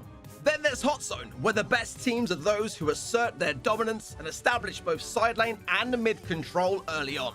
The longer you can hold down your zone, the greater the pressure you'll be able to apply. So often the best strategic approach here is a long-ranged one, to delay your opposition following a respawn. Brawlers like Belle, B, Colt, and Jesse are perfect for this reason, and Lou also comes with some powerful area denial. Heist and Brawl Ball are 2 incredibly fast-paced game modes that require a strong offense with an equally balanced and composed defense. For Brawl Ball, Poco is a frequent ban, which can help level out the playing field by reducing the survivability of some of the tankier comps. If that's the case for you, then consider Speed, and in particular Stu, a brawler who excels in this game mode arguably more so than any other, as his super requires only 1 shot to fully charge, enabling him to frequently pass the ball at long distances. In Heist, the objective is to destroy your opposition's safe while simultaneously defending your own. In this mode, sometimes a tense base race can escalate quickly, but teams will often first aim to establish mid control before focusing on any objective damage. Byron combined with other ranged brawlers like Colette can be difficult to shake, and Crow, Colt and Bell can all provide great results while keeping your distance. Finally then, we have Bounty, the only mode where kills and deaths will directly impact your scoreboard. For every kill you secure, another star is added to your head, and the number of points you earn from each kill is determined by how many stars each bounty was worth. The better you perform, the more desirable you'll become as a target, so keeping your distance is an incredibly important factor to consider when choosing your brawlers. Nanny and Piper are two of the most common picks, largely because they can deal damage from the furthest possible range, while Tick is a great choice for survivability and control. But don't underestimate Mortis. He is an extremely strong aggressor and can effectively close the gap on some of the most frequently used comps to encourage a spawn trap for you and your team. Thanks for watching this first DHL Pro Tips episode. Don't miss out on any of the Brawl Stars action throughout the ESL Mobile Open, and join us again soon for more tips and tricks.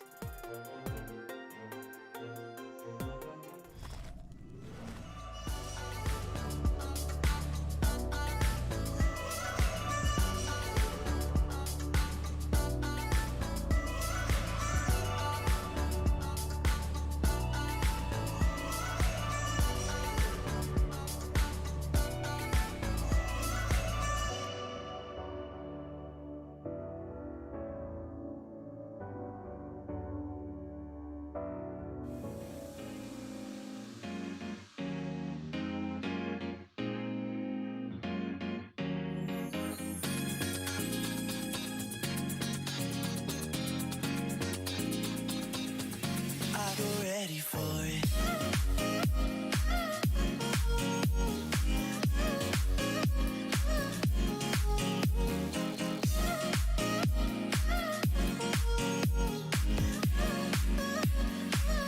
I go ready for it.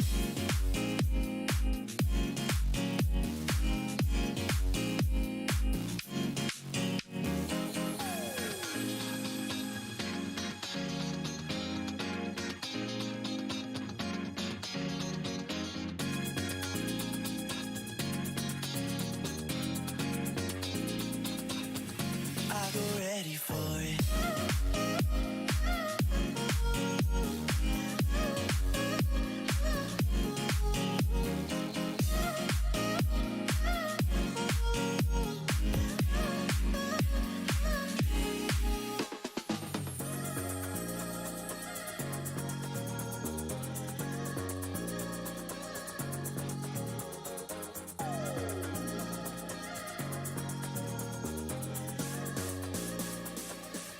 I go ready for it.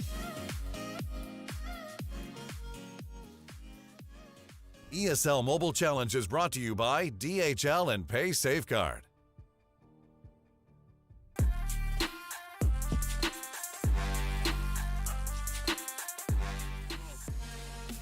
Welcome back. We have now dipped our toe into the challenge finals of the ESL Mobile Open with AC Milan Clash taking the victory to kick us off. EXO free agents will be moving into the lower bracket to fight for survival later today. But first things first, we got D-Man joining us, a fresh face. D-Man, was that the result that you were expecting for AC Milan? Yes. Actually, I called it 3-1 in chat. There were people were asking for my prediction, so I went 3-1. I thought EXO would get one back there, and they almost did. But yeah, they were robbed on the line by Lene. They were indeed robbed on the line, but we've got an updated bracket for you, okay? So this is what we're looking at for the remainder of today. Who is going to join AC Milan Clash tomorrow, and who will be playing again later today against EXO free agents. So D-Man, I'm going to come back to you once more. One team name, who's going to go through? Who do you think in this next matchup between Reply Totem and SK Gaming? SK Gaming going to get revenge over Reply Totem's 3-0. Oh, that 3-0 must be stinging a little bit. What about you, Lethal? Oh, that's a very, very brutal from D-Man, I'm not going to lie. But do you know what? At the same time, he's probably not wrong either, so I can't fault him. I'd probably say that it depends on how Reply Totem are going to approach this. Are they still boot camping? That's going to be another question. Ark actually reminded me just before we came on just to see if they are, because they seem to be a lot stronger, a lot better, and a lot more consistent when they're together as a unit. But if they're not boot camping, how things are going to change? Have they got used to the old routines, old setup once again? And don't get me wrong, they've had some interesting scores, like SK Gaming defeated them 3-1 a few weeks back, and SK Gaming actually lost them 3-0 previously a couple of weeks ago. So the question is, what are they going to do here? But I kind of feel like SK Gaming are just saving themselves for this moment. So I feel like Reply Totem will struggle a little bit more, but I reckon they may be able to just get a set. So I think SK Gaming could take this about 3-1. Ooh, okay. Well, speaking of SK Gaming, we are going to check out the roster from that team. The second seed in the Challenge Finals. Dominant players that stick out for you in particular, D-Man, or just a unit that is extremely strong? Now, honestly, all three of these players are incredible. There's no doubt about it. All have their own specialities. Obviously, we know Skyrix is super strong on Surge. It's a brawler that he's become known for. But let's not forget, Jet and Semantic. They are incredibly strong players. Individuals can do, superhuman things in the game with their thumbs as and when they need. And as a unit, they play very well together. And experience definitely lends themselves to SK Gaming as well. So you actually sat down with Skyrix from SK Gaming, so we're going to see what they think of the top 4 in the Challenge Finals. Let's check it out. So I'm here with Skyrix from SK Gaming. First off, how do you feel your season went? Obviously, you guys qualifying in second place, but there was a few losses in there. Yeah, true. I think, to be honest, it wasn't that bad, but people would have maybe thought would be doing a bit better. But I think it was not that bad, but yeah, could have been better for sure.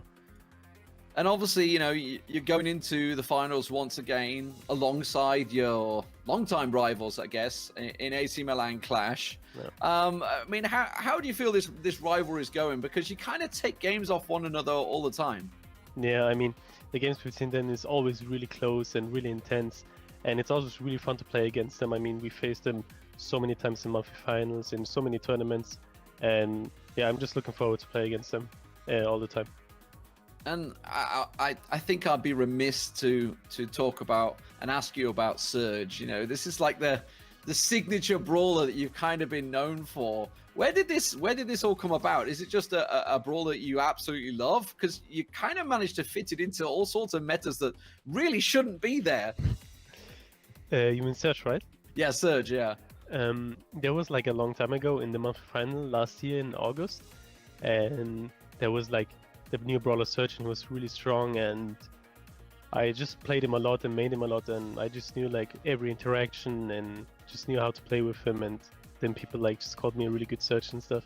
Yeah, That's it's definitely become a brawl that we've known for. Every time we see you pick it, it's oh, here we go, Skyrix on Surge. And actually to the point that I feel teams are banning it against you. Yeah, true. If we play against Clash often bans Gene and Max against Gene or Surge against us, or Max too.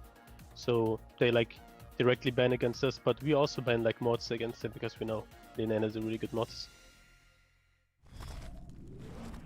Skyrix seems like a nice guy, doesn't he? Very positive, very smiley. It's what I like to see going into finals. But SK Gaming have been here before. The main stage experience alone, I would feel, should give them an element of an upper hand. But, we're going to meet their opponents. So here, coming up on your screens now, is the roster for Reply Totem. An impressive team over the past few weeks. Lethal, how should they approach this match?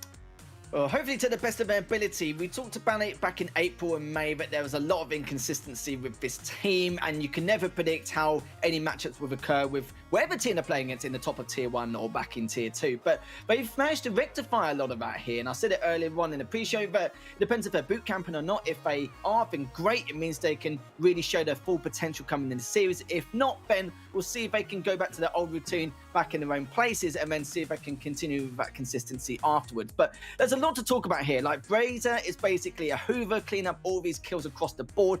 Mori and Maru, they are very cheeky. You've got to be very, very careful what shenanigans they get up to on the map, because they may do some crucial flanks. They exploit any little detail they see on the map, and they're very good duelists in their lane. So it's very, very tough to be able to keep track on what they're up to for anyone who plays against them, because they will find a way to get around you no matter how small or large kind of surface area the map is. But all I can say is for anyone who plays against Reply Totem, they have to have very, very strong awareness coming up in their matchup. Oh, I feel like Lethal's fanning a little bit over Reply Totem. That's a bit fun. This is good. We're creating a bit of a 50-50 here. That's great to hear. Now, D-Man sat down with the coach Inso to get a scoop on his team's approach to the finals. So I'm joined by Reply Totem's Inso, the coach of the team.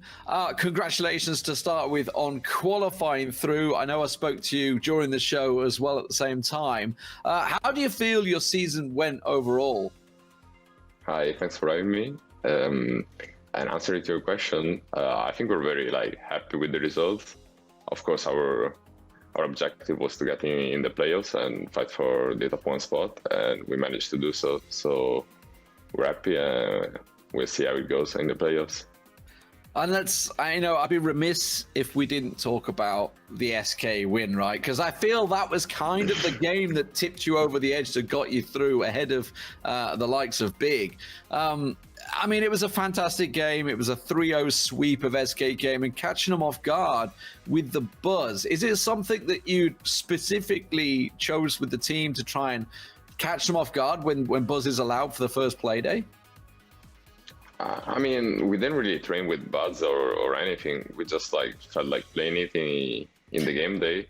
And I don't know, I thought it was a strong brawler, and I think it really is, because we managed to win probably all the Buzz games. And yeah, we're happy with how it went. And let's talk about the results, obviously, because, yourself and EXO free agents basically qualified on the final day. So it was an incredibly close run thing. Was there ever a time during the season you were thinking this might not happen?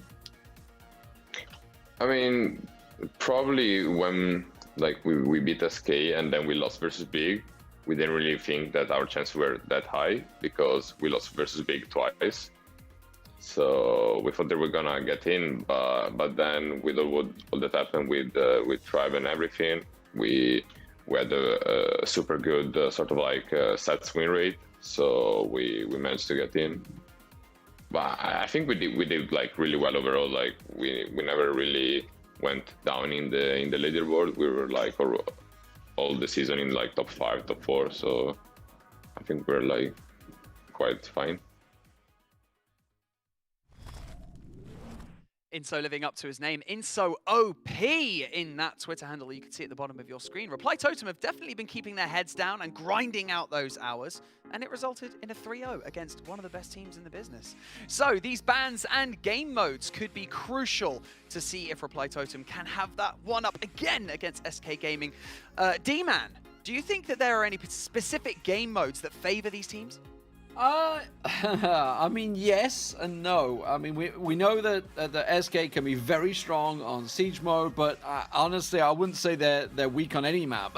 That's the problem. And Reply Totem, honestly, they like I said, they've really risen, I would say, towards the end of the season. Yes, they had that blip against Big, as Inso just mentioned in there, but they took down SK 3-0. It blew us away, and it wasn't a close game. It was 6 straight games, 3-0, done. I was all prepared for getting some food while I was in Poland, but no, I had to come back to the computer quick, get back in my seat. Harry was like, we're going to tell him it's quick 3-0, but he's going to be expecting SK. I absolutely was blown away by that game. It was a fantastic match. But let's get on to the bans. Let's talk about what you see on your screen. Stu and Bell, I think, Art kind of hit the nail on the head earlier on. Stu has risen to power throughout the play days, and now obviously with the extra patch coming through, has got even more abilities now and got even stronger. Bell is a given ban there, and Amber and Ems, that is a default SK ban strat. Amber and Ems, because they love to bring out the bruisers, and that frees up. Don't forget, Primo is available, Jean is available. We got Poco in there. All the favorites that these guys love to use, and Buzz is available. He is indeed. Well, I mean, it has been said that Reply Totem could be the underdogs going into these finals, but you never know. I mean, given what we've seen previously, it is completely up in the air, so this is going to be a big one. And what it comes down to is composure, okay? We see a lot of players consistently winning and putting up great numbers, but when you add some gravity to the situation, like the main stage of the ESL Mobile Open, things can fall apart and people overthink and make mistakes. So, enough of me. It is time for our next match and our second match of the day. D-Man, why don't you take us in, mate? Yeah, thank you very much. I mean, while I will take you in, I want to talk to Harry, because obviously, Harry, you know, you joined me for this one. You covered that 3-0 game, and it's something we really should lean on, because it was just a week ago now. I mean, it was about 10 days ago, really, but it was a stomp. There's no two ways about it. It absolutely surprised everyone. It was a weird day in itself, because there was a couple of stomps that day that went other ways, but that was the first game of the day, and it blew SK out the water. It really, yeah, they really did. That match is actually barcoded into my mind, because I was that shocked and surprised about how that outcome even occurred. But I don't think we're going to see it again. This is where the tricks of the trade is going to be coming out for SK Gaming. They know that Reply Totem are the biggest dark horse coming into the ESL Mobile Challenge finals, and we are going to get sorted out, and we are going to crack on with the second semi-final of the day between Reply Totem and SK Gaming in the first game, in the first set. And, you know, like you rightly said, you saw there that one of the players on SK Gaming, I think it was Jetin, actually took a huge amount of damage right at the very beginning, was able to stay alive and continue this fight. But we'll see as Jetin still continues to take heavy damage and pressure, but is able to once again stay alive. So it's always risky. Obviously, you know, they're up against the Tick. They're not need a Piper for Reply Totem, because SK can get slowly pushed back, which is what's happening right now. Look, keep your eye on Maori. Maori is basically herding SK against the wall and then into the corner, and that's when Reply Totem want to strike. The problem is, when they lose a play like they just did there, it sets them back. It basically resets the clock back to the middle. And at the moment, as you can see, it is a 5-star lead for SK Gaming. So they need to try and avoid the damage, keep herding them, and push them back in the corner. That's all Reply Totem are banking on in the last 15 seconds of the game. We know this from SK Gaming. You're talking about their default bans, but we know of SK Gaming, they would rather use the Brock, rather ban the Tick, just so they've got that. You know, they can dictate the pace of the game. They've got extra aggression on their side, but it depends on how they would like to use it. As Mori got a cheeky kill there onto Jetin, as Maru now just in that left lane with the Tick. And it's very difficult. When you've got someone like the Brock to give out more aggression, it's tough. It really is. But it's more for, not really for defensive purposes, but just in case they want to make something of a final engagement. But there's 15 seconds. There's still a 6-star lead for SK Gaming. Make that to 8, and already Brazier have to back all the way. You can see, but it's too little too late. Mori does get 1, looking for that 4-star. It's not going to happen. There's only a couple of seconds left remaining. And already, SK Gaming win this first game. Yeah, and you could see what Reply Totem were doing, but SK also saw it a mile away and were landing shot after shot. Every time they pushed, every time they tried to herd them and push them back, they would land a kill and it would reset them back in there. You could see how close it was, 11-7. That was 1 kill away, really, 1 strong kill. And they were trying to herd. They'd actually thought they'd got Nani pinned in the corner there. Didn't work out in the end. It just turns around and pops them back there. We also saw Piper going low, so there's a lot of chances throughout that matchup for Reply Totem to get them down. But SK Gaming take the first game. Yeah, they certainly have done indeed. I'm still a little bit surprised how that turned out, really. We know with the Brock as well, considering what their purpose is, it's just to help them push for that final engagement a little bit better in comparison. We know with the tickets, you know, a lot of work has had to be had. You know, there's a lot of discipline, there's a lot of patience you need to try and put them on the back foot and just keep them on the back fence as well, just keep them on their spawn. But it just nothing went their way. SK Gaming making sure they can keep and hold that positional advantage all the way through. But I want to know your opinion, actually, D-Man, just in terms of, like, would you go for the Brock pick to have a bit more aggression for your composition, or do you prefer the Tick? I don't like Brock, but that's only because I'm rubbish at it. Honestly, it worked very well for Jetin there. We are seeing the Brock now coming out for Reply Totem as well, so they've obviously decided to revert to it. So mirror matchup between the two. Let's see. It's down to skill of the thumbs now. Certainly is indeed, as Maru just on that left-hand side, just trying to keep Semantic back.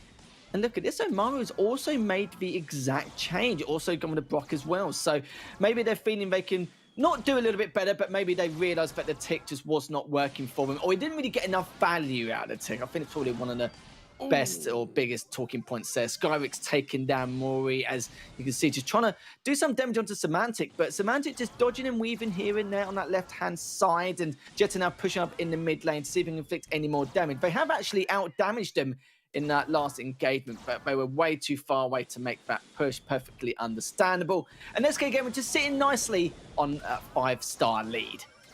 Yeah, and oh my Jet with the sidestep does manage to get away from that, and the really good cover. This is what I'm talking about. Skyrix steps up, but he will take one in the face, and that gives 7 stars back to Reply Totem from absolutely nothing. They finally managed to get that nanny snipe onto Skyrix there. The blue star, though, which is what I was about to talk about, was given up really easily.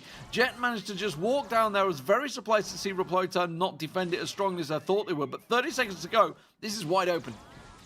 I love this from SK Gaming as well. Even though they've got the lead technically with that blue star, they know that it's going to go to the bitter end and go to that final fight. So they want to try at least to get at least one member down to help them, and they have done already, and that's going to be another 2 stars to SK Gaming's name.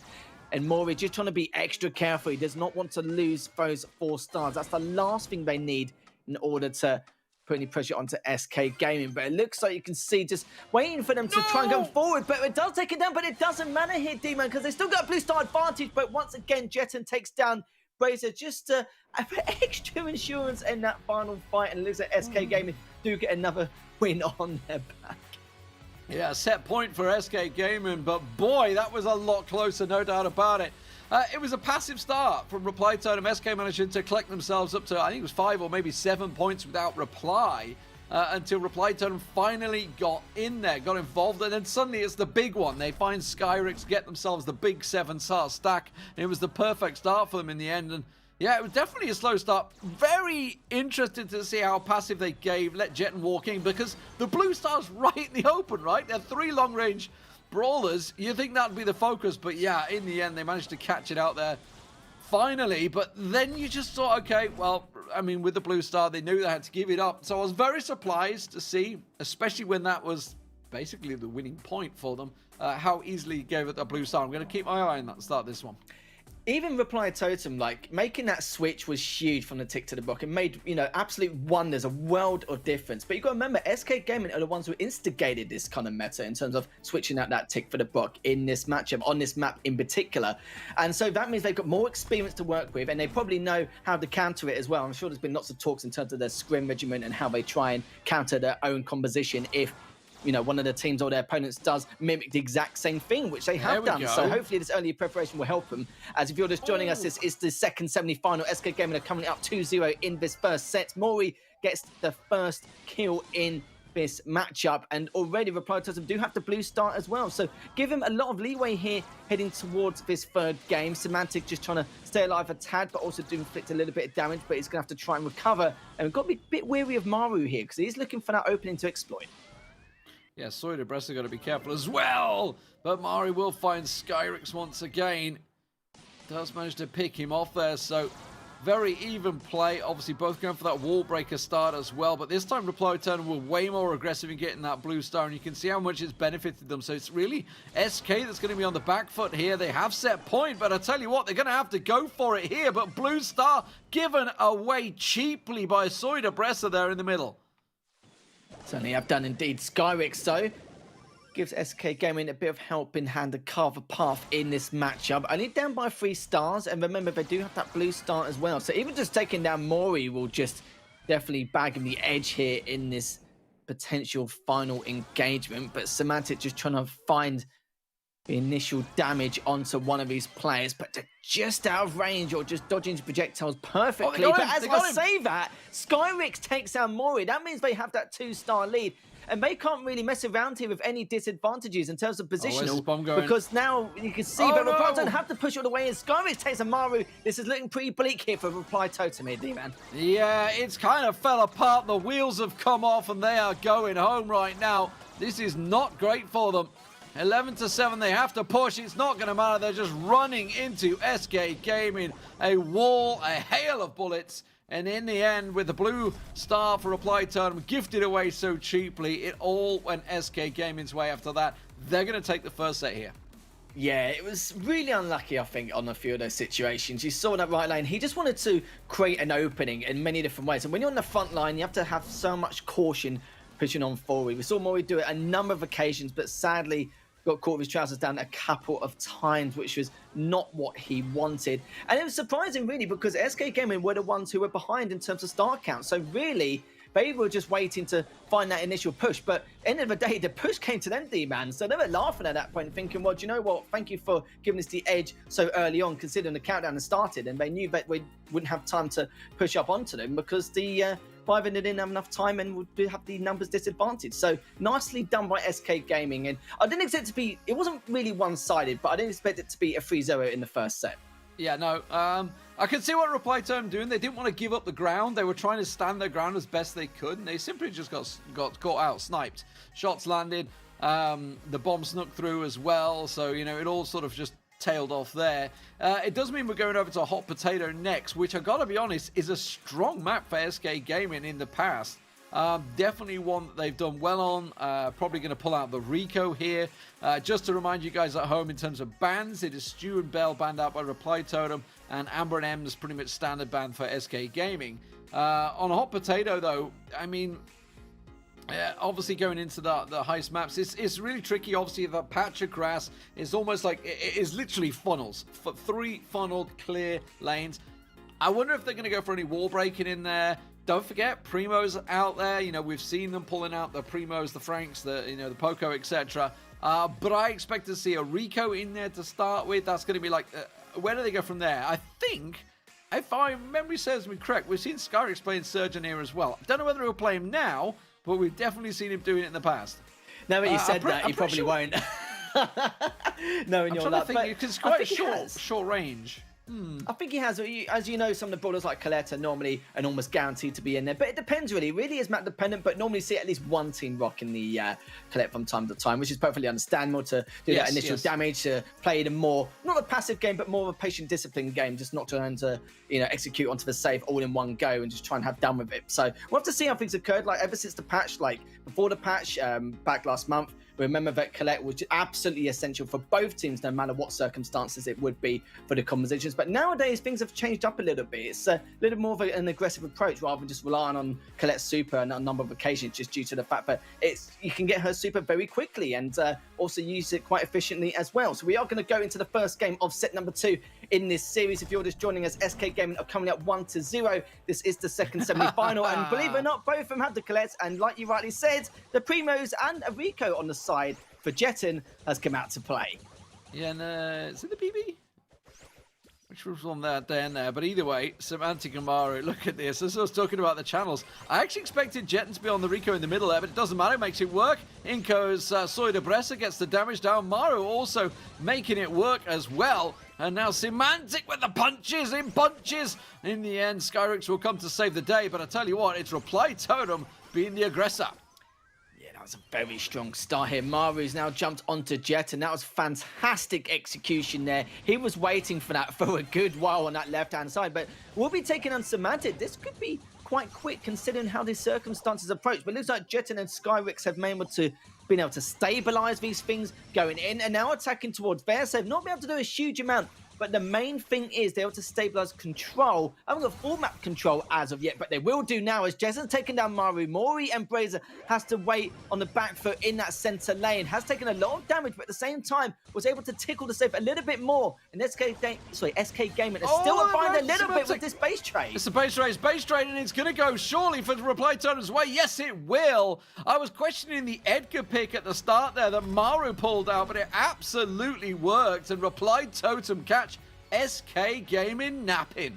It certainly did indeed. I feel like it was just a matter of time for SK Gaming as well. With that conversation with Reply Totem, yeah, you have to have really, real strong awareness coming to the match. You've got to be careful if Maru could jump from, and also at the same time keep tabs on him, because he is actually the kind of player who will find those exploits in terms of your map awareness and see if he can find any openings, and he will absolutely bag anything he can grab, and you saw him do it there on a number of occasions in such a small amount of time. So Reply Totem, great stuff and great way to start things in this second set.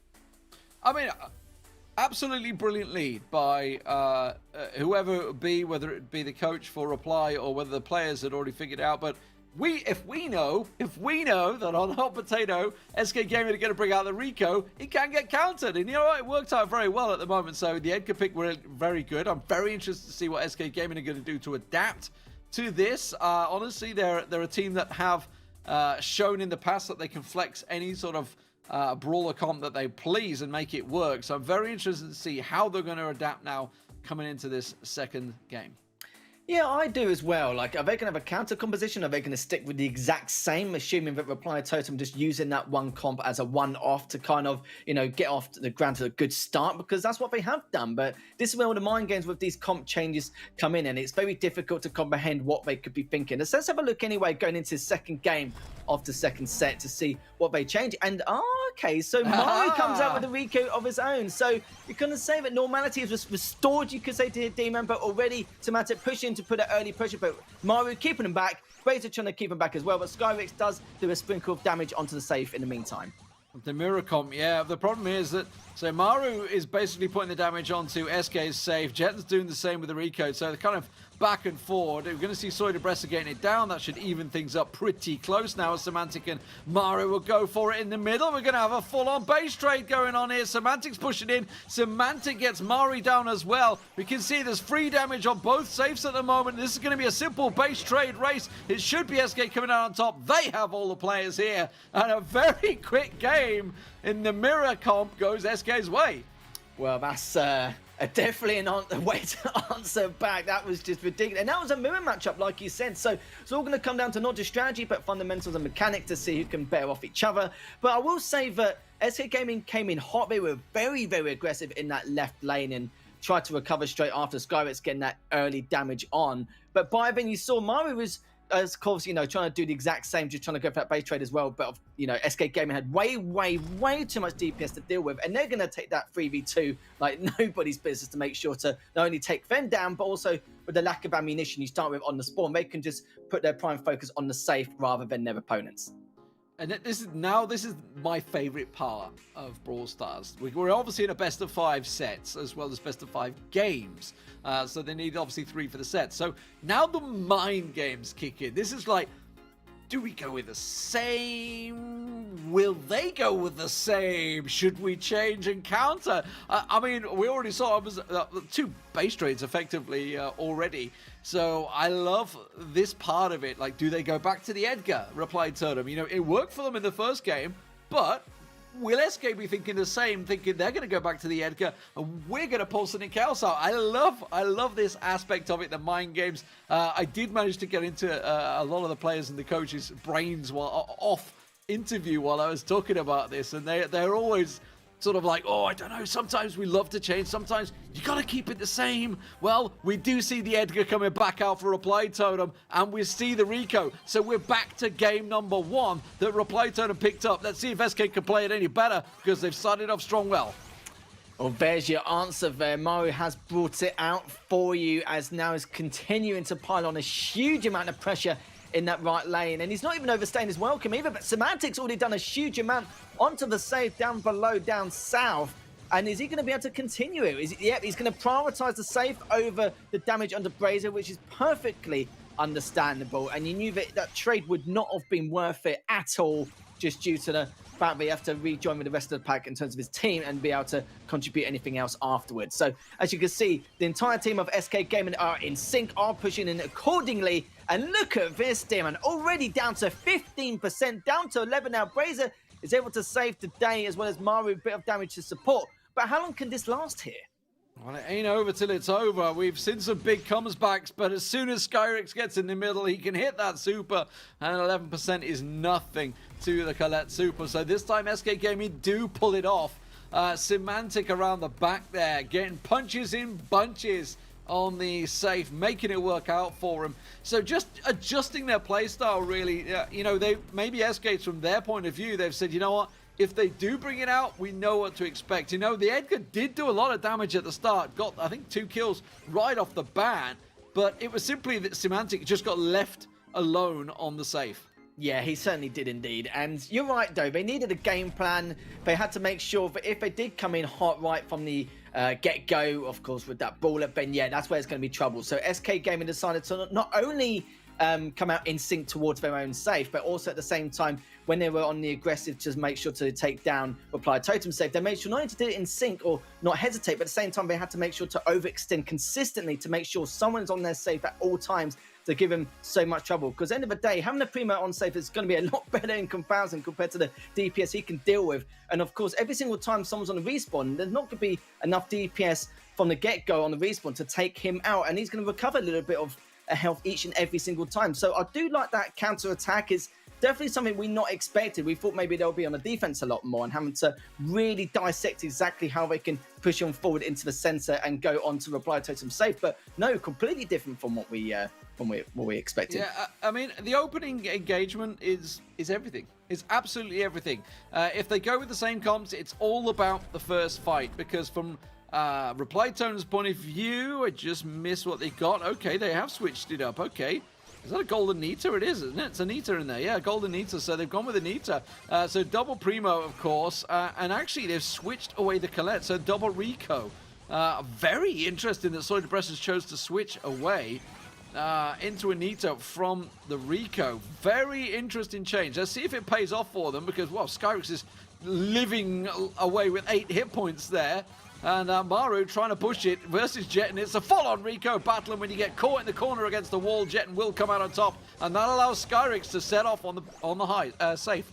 Oh, I don't know about this. It's already SK Gaming with a huge lead, as you rightly said, but it looks like things have stabilized. But the only problem is for SK Gaming that they're dealing with a lot of pressure from Reply Totem in the center. Mori's actually in range, but kind of missed a few jabs onto Semantic and has taken some damage in the meantime. We'll see if his comp change will make any kind of difference. As you can see, once again, Skyrix does get taken down by Brazier. Jetten just trying to stay alive, but Mori is there to do that initial damage or the additional damage. But look at this, Semantic once again on the south side, D-Man, trying to do the exact same thing. Did I just see Maru missing his super? He like flicked away, and I swear to God, he completely whiffed it. I don't know. I mean, either way, it's pretty close on the safe. I may have been completely wrong there, but it definitely looked like it. I was almost wanted to look back to the stream to just see if it's slightly behind on there. But Skyrix comes in, gets that super off, and that gives them once again the advantage. SK Gaming needs to be on the defensive here. You can see Semantic, he's getting the punches down. That's exactly what they need. He can't be left alone down the side there, but Jetten is simply winning the battles right now. Maru on absolutely nothing. Jetten is just with the middle opened up. This is absolutely perfect for Jetten to just go on a rampage. Yeah, Jetten's been an absolute aim star throughout the majority of this matchup. Good projectile usage as well. Semantic's going to give him the elbow drop to clean up this safe if he can, which he has done. And it could be curtains a lot sooner than we expected for Reply Totem, as now SK Gaming are up 2-0 in the series. Yeah, solid stuff from them. Overall, great work from them. So back into it, you know. Very interested to see the Nita choice. I think the jury's out whether it was a good or bad pick. I mean, obviously they didn't win it. Okay, he did catch most of it with the super. I thought he whiffed it, but I just caught a glimpse of it in the. I wasn't sure. There, so, yeah. But I will apologize, Maru. You didn't miss it at all. It got back in there. But so I'm intrigued, right? Because I liked the first pick, obviously with the Primo, the Edgar, and the Colette. And obviously the premise being that all three of them can basically jump onto the safe and get the damage down. That's the premise. So it's got to be an aggressive tactic, which worked for them in the first game, caught SK off guard, surprised them a little bit. I'm not sure about the need to change. I don't feel it had as much value. And in terms of the Rico battles, the fact is that Jetten was winning. Which is a problem. So if you can't beat them in a head-to-head, they either switch who plays the Rico or you switch the brawler. You know, one or the other is which way it's going to go here, because obviously it's set point once again for SK Gaming. That I need to pick and maybe feel like they were using just to hopefully tank more damage if they try and execute any kind of push. That's the only other thing I can think of. Apart from that, though, it seemed like it didn't really change their plan of action. Making sure they can get Semantic onto their safe first is like the main thing which they wanted to do. Because on a respawn, it doesn't matter. It's going to take you at least 10 seconds before you can take him down. Of course, it does depend on how much HP he has as well. But they basically used the same strategy again and again. And it just worked because, you know, why break something? You know, you've already been able to do so much there. There's no point in you to do it anymore. You don't need to change anything that ain't broken, do you? So makes perfect sense. But that was the last set anyway. We could be seeing another 3-0, which you rightly predicted here, D-Man. You did say that, you know, you were brutally honest and said, well, you know, let's not beat around the bush. You know, you think it's going to be a 3-0 in this matchup. And I said, well, even though you said that, I wouldn't be too surprised either, because SK Gaming have been very reserved with how they came into the last couple of games of the ESL Mobile Challenge. And this is why. Yeah, but for me, SK Gaming in knockout tournaments is just a very different beast. Yeah. I feel that that when the pressure's on, that's when they deliver best, and it's what we saw with the play days. As soon as they got up pressure, they generally just came back and reversed it, or got the sweep in there. If they lost the first set or one set, they suddenly like boom, monster back in there. With it being best of 5, they've got. I feel that they have a bigger brawler pool than most players out there. In terms of different tactics that they can apply. Obviously, you know, for example, obviously on Hot Potato, we're seeing pretty much the same over and over again. You know what? If it ain't broke, don't fix it. But going across all the maps and all the game modes we have, I just feel that they have a lot in their locker to offer. So that's why I went with a 3-0, because in tournament play, they're generally a monster to behold. The question is, though, can Reply Total meet them? Because obviously we've seen them. They have got it in them. They've managed to take a game off here. Do they go now? Are they, in their minds, do they think, okay, let's go back to it. It's what we won with in the first game. We know we can win with this. Let's just be aggressive. And as I say, the initial engagement of who dies first can be huge, because it's sort of like a domino effect, right? Once one gets knocked down, you get suddenly the Colette will get the damage on the safe, and then suddenly you're behind, so you're chasing the game, and it all sort of tails off from there. So it can spin out of control quite quickly in this game mode, especially on Hot Potato because of the closeness of it.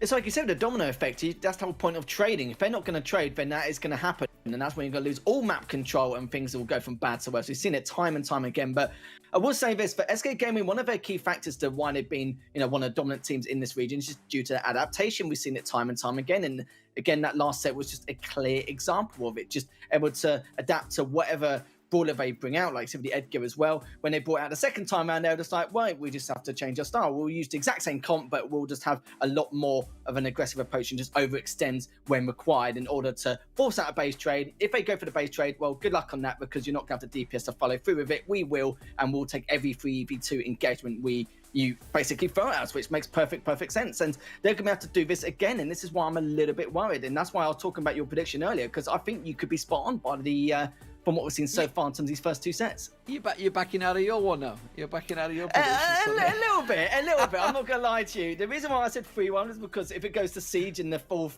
set, then that's going to be it. But I'm not going to lie to you. I am backing down just to tell that we're going to go into this 3rd set, as it will be match point now, possibly for SK Gaming. Yeah, absolutely. Set point, match point, everything in the way for them. Let's see what they can do. So, into Split, this is what I wanted to get to talk about. It's the fact that, you know what, we got Skyrix on Surge, of course, so fantastic stuff for them. Also bringing the tick out, and we know exactly what Skyrix can do on this one. I'm interested to see what Soida Bresser can do, because he's going aggressive, he goes huge, and he takes full control of the left side. Fantastic work from Soida Bresser. This is the start they needed. Moore is going to continue that pressure on the right-hand side. It's actually pushed on all the way onto their spawn and is taking down Semantic as well. And Jetton is being pincered in that left zone. Only on 312 HP. Finally gets cleaned up by Brazier. He was on 593 HP as well. But he's going to be okay. But the problem is Semantic's just keeping him at bay from the objective using that tick, which is exactly what he wants to do, giving Jetton time to recuperate and be able to rejoin with the rest of the pack. As Skyrix takes down Mori. Maru takes down Skyrix straight after. It's good trade. And Maru takes down Semantic. And this is the kind of plays we expect from Maru there. Great stuff from him as Brazier takes down Jetton once more. As Maru just going on a tear, just doing a Tordy SK Gaming here around their side of the map, just cleaning up every single nick and cranny here on their side. And Maru just taking out another member of SK Gaming. You know, we just talked about how Jetten absolutely handed Maru his behind. Rico v Rico. I tell you what, Maru just smashed it on the left side there. Really well played by him. Obviously, it all started with Soy Depression on the surge on the left side, working wonders. But once again, we see the buzz coming into effect for Reply Totem, and that was a cracking first map. That really was. It's not something I really pictured in the perfect world, but of course with Reply Totem they did.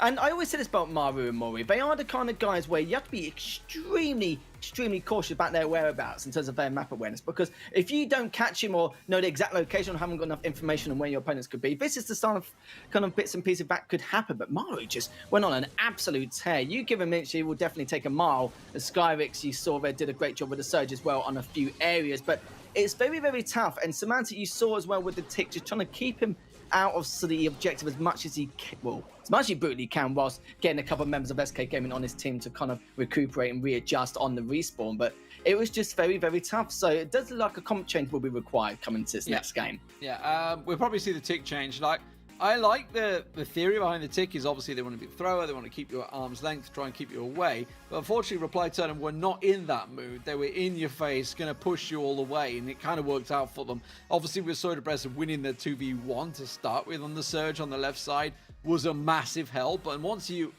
they're in, suddenly the tick's not as useful as you wanted to, because the idea is with the tick is you're trying to keep them off the zone, keep them at bay, keep them at arm's length, and not basically have somebody in your face like they were all the time. So definitely problematic. We'll probably see that change from SK Gaming. Now, this is a map we could see them totally change things around. Whether we do see the surge again, I expect we may well do. The Rico's definitely works in this one. Well, did they go with full-on wall breakers and maybe just blow away the entire middle of the map? We'll see what they do. It is going to be very much the same for Reply Totem, and it's actually going to be the switch up to the Sprout for Semantic here. So this is definitely an interesting one, and one that can work a lot better. Right, let's see how this is going to work there. I'm curious to see if they can adapt. SK Gaming are known for the adaptation, like I rightly said, just after that second set. We've seen a lot of examples of it, but SK Gaming are looking a lot more stable compared to what happened in the earlier game. But Mori taking a fair amount of damage. He had to go back into the center. Brazy, you can see, doing the exact same thing. But Maru just keeping his distance to see if he can inflict some kind of damage onto Skyrix before pushing on in. But Skyrix is left on 88 HP. Good shots from Maru. Semantic keeps Brazy at bay and takes him down. But Mori manages to get that pull, be able to go into the left hot zone as well. But remember, SK Gaming do have that early lead by 12%, but it's slowly creeping up as the trades are coming in. As Skyrix doesn't get taken down, Jetten managed to save his bacon as Maru now just holding to that right-hand side zone still. Yeah, still yet to completely lock it out, though. So they've sort of an even trade at the moment. You can see Semantic just avoiding the damage from Maru. And now Soy Depressor once again on the push. Jetten trying to keep him at bay. Here goes Maru. Here goes the aggression. Maru and Maori, you talked about him before. They're sneaky little buggers. And now you can see that buzz. He wants to get onto Semantic, but it doesn't matter when Maori just comes around the corner and blows them both away with the Rico Super. And Mari sits in there, says thank you very much. Full hit points, Soy Depressor back with him. Yeah, it can be quite hard to use the Rico, but if you can use him to his full potential, this is what you can do. As Brazy able to stay alive, takes down Jetten, is going to be in a duel against Semantic. It's not going to go too well, though, because he's only on 60 HP. It's basically clean-up duty for Semantic, and realises that, yeah, Mori trying to push him to the left-hand side, and he says, no, you're all right, mate. We're going to keep you on to your side of the map, just using the... making sure to block him off. Maru and Brazy, though, still keeping it right hot zone here. Yeah, the overgrowth lasts so long. Mari's just like, great, I'm just going to stand here and wait. I'm just going to stand here and wait for it. They do trade 1-for-1 at the moment, and at the moment it is still with 50 seconds to go in favor of Reply Totem. Maru doing some serious work on the Rico at the moment, then really unable to sort of lock him down. He's just been putting so much pressure on them. So instead, look, what they tried to do, did you notice that? They tried to lock him out of the map. Didn't quite work. The overgrowth in the end didn't quite block out that 1 point, and it may well cost them their Reply Totem will come around again, but they just can't get a foothold on the left side. Meanwhile, vice versa for SK Gaming. Finally, they're going to push. They've got that 2-1 advantage. In goes the Buzz, but it's Skyrix this time on Surge, and he will lock them down. All three SK Gaming come around the corner. They want to lock this down, but it's still in the favor of Reply Totem. 10 seconds left. It finally switches to SK. They've timed it well. The overgrowth comes in. Nothing Mari can do about that one. Jet splurges out, and they get the lockdown in the end with a second to go. SK Gaming take the game. It was a pleasure to watch Jetton in that left lane, just abusing Rico's ricochet just to get all those shots off perfectly. He's been a little aim star in a lot of these sets, and he continued on with the pressure. He knew that it's going to be a 3v2 scenario. It's going to be in their favor. He's taken a lot of damage in the meantime, but that's going to be okay because he's going to let his two teammates take the engagement first and then follow suit straight afterwards by coming in from behind. So great flank, great patience as well. Jetton could have easily just pushed in a lot quicker than he would like to, but realised that, yeah, it's best for both his teammates to start off the engagement and then he can slowly push on from behind and inflict further damage. So it was an accident waiting to happen at that point once Jetton took him down in that left lane, but I must say he used that Rico really well, textbook stuff.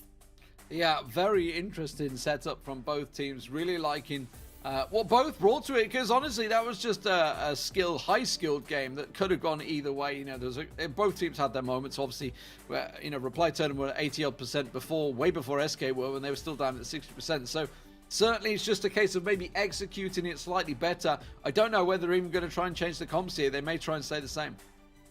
I wouldn't be too surprised either. If they did, it'd probably be like one change. I'd be surprised if they make an entire change, because in terms of like how both these teams are in any matchup, they're very confident in themselves individually, both of their mechanics and fundamentals. So in terms of having this, you know, go into the composition change, I don't think there'll be too much. But if there is, it has to be something drastic, because it was so close. I don't really feel like anything was you know, there wasn't really too much difference which was required there in order to make something happen, because still Reply Totem did very well. And you said about, you know, any kind of wall breakers coming into this matchup, we might see something, you know, some extra flavors coming to this next matchup as we were going to go into the third game in this third set, as already Maru and Mori in that right hot zone. It's the full mirror now, so Semantic bringing the Buzz to the table. Interesting. I'm hard pressed whether we've seen Semantic bringing Buzz out before, but now we have SK here.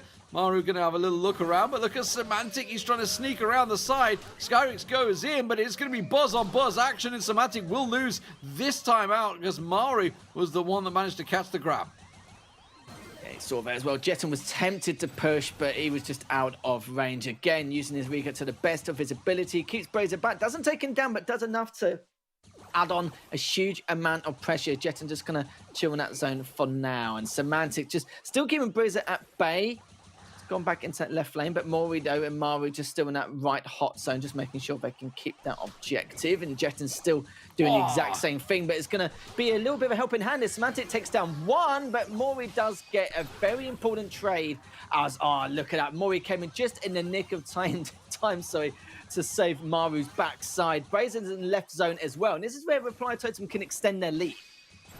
Yeah, Semantic, knowing full well, obviously, how the Surge works and knowing how he can counter, which is what he's doing here. They're just going to trade places in the end. Maru's going to leg it round there. Maru going to get caught out. Semantic gets one, can't quite get Soydebressa down, and that may have just given them the game. The pressure very much on here. Soydebressa will back away from this one, but they've got a 71% advantage.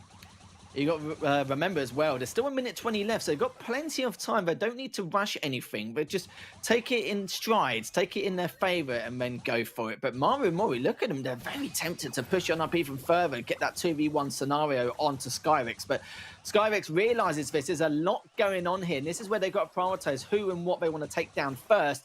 And it looks like Jetton and Skyrix are deciding to prioritize Mori because he's actually overextended. Maru's directly behind him. Oh, misses the ball as well, and that means they're both going to get taken down, and that's awful from Reply Totem, which means Brazier's the last one left standing. And look at the pincer here, D-Man. As he takes him down, that's going to be a team wipe, and now Mori and Maru have to try and wait out if they can, but again, another pull comes in, back and forth. Maru has actually still got a lot of HP, didn't take any damage. Semantic just doing his best to stay alive, Jetton takes him out in the left hot zone, and this is getting really close now. Yeah, and that big miss from Mari, oh my god, that's going to haunt him because that may well have just cost him this game. 80% and counting. Semantic tries to go in, but doesn't make it count. Mari survives. Maru and Jetton, a big important duel on the left-hand side right now. Jetton will come out on top in that one, and that will hold it in SK's favor with just 14 seconds to go. And now all SK are doing is just disrupting the game. They know they have it, but Soiderbresser teleports over, gets in there, and Skyrix though will lock it out, and SK will take the game.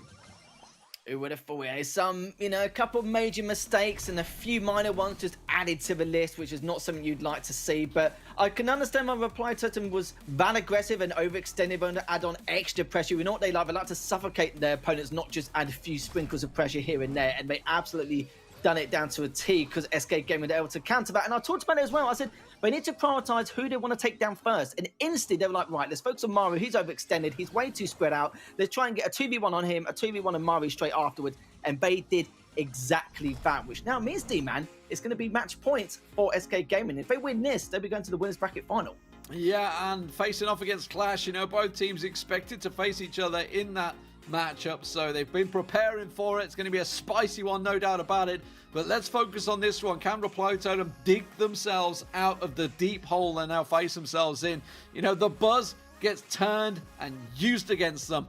It's criminal, but it's happened. And this time we're seeing them in a problem. And honestly, they were looking great within that game. It was a single skill move from Mari that missed, and that put them on the back foot. It just spiraled out of control from there. So let's just hope they can turn this one around because it was such a close matchup. But these guys, do not rule out Reply Totem. While they may well lose this series 3-0, they are clearly top class. And it's only the fact that SK Gaming on the top of the game right now that they are keeping ahead. Like you said, really, the scores don't reflect how they've been performing. A lot of these games, it's been two for now. It's been super close. Very hard to predict what the outcome could be because every second literally counts and can change how this game goes. And yes, why so as well. Yeah. We'll see what we can do coming into this. This might be a change desperately needed, but he needs to be very patient in terms of his discipline with how he wants to try and execute this. And it's going to be difficult at the same time because it means Jetton and Skies will be keeping their distance at the same time. But Razor's going to try and do what he can to stay alive. Skyrix is directly next to him, is actually going to have the upper hand and takes down Razor. Yeah, and honestly, now Mor is in trouble. We're going to get Skyrix and Semantic both coming in around them. And this is going to give SK Gaming a huge advantage early on. Semantic just doing what he can. But the Primo can be deadly. And you can see Mari doing what he can to try and push them off there. I like the theory behind this, but SK Gaming look like they've read this like a book right now. And we're totally expecting it. Yeah, I think with the Primo, I don't think it's a bad choice, but at the same time, you have to choose your engagements wisely. And I feel like SK Gaming knew what to do. Just keep their distance. If he does elbow drop, just make sure you're prepared and well aware, which they were. And wow, what adaptation. It's hard to say really if the conversation was a bad choice or SK Gaming were able to adapt really well. Mario stays alive though in that right-hand lane, so not out as of yet, but still this is a very quick lead from SK Gaming and they're 23% away from securing their spot in the winners finals.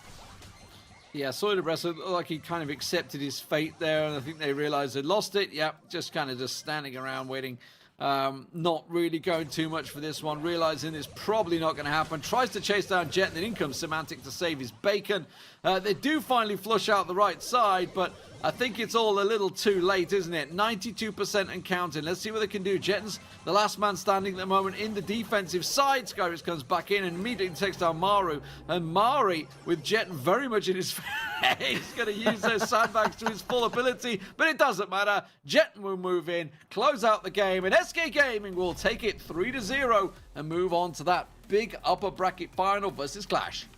3-0, 3-1, 3-1, absolutely smashing it, SK Gaming. Quite a lot of us expected it, potentially, but lethal.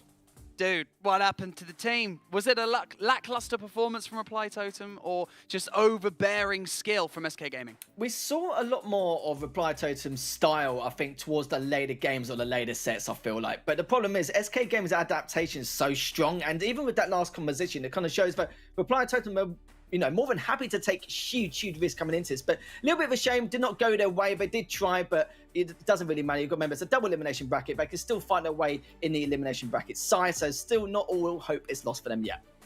Exactly, there is still a glimmer of hope. Now, don't forget, once again, you can sign up for the full ESL Mobile Open. Just type !sign up in the chat and follow the instructions to try and earn your spot right here in the challenge finals. You just got to get here first. It's a bit of a tough one.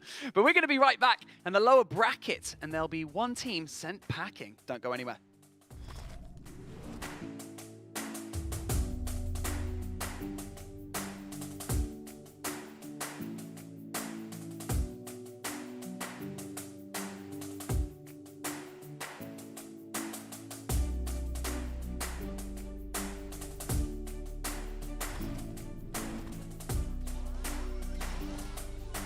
Still have 3 gadgets and I can't use them. Take. You were too far away. You said we're. I think you need to use Ritual or something at the start, like... Yeah, we need to open right away. We need to open right away.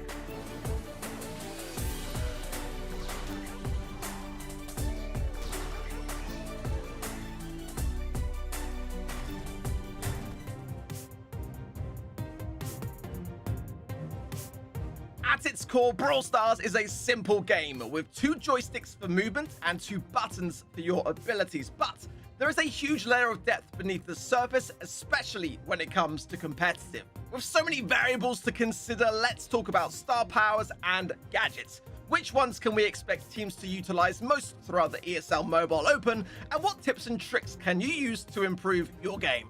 You'll be able to find and unlock various gadgets abilities when you reach level 7 with a brawler. When you reach level 10, you'll unlock star powers for your brawler. These are the more permanent abilities that are sometimes circumstantial and will impact how your brawler performs throughout the entirety of a match. When it comes to choosing which is best for you, my top tip is to always prioritize which brawler is best for a particular map and mode first. Star powers and gadgets will serve to enhance a strong brawler, but they cannot carry a weak one to victory, so think very carefully about the meta when making your decisions. Work through your strategy. If you want to keep your distance, consider ranged brawlers like Bell, Piper, Colt, and Brock.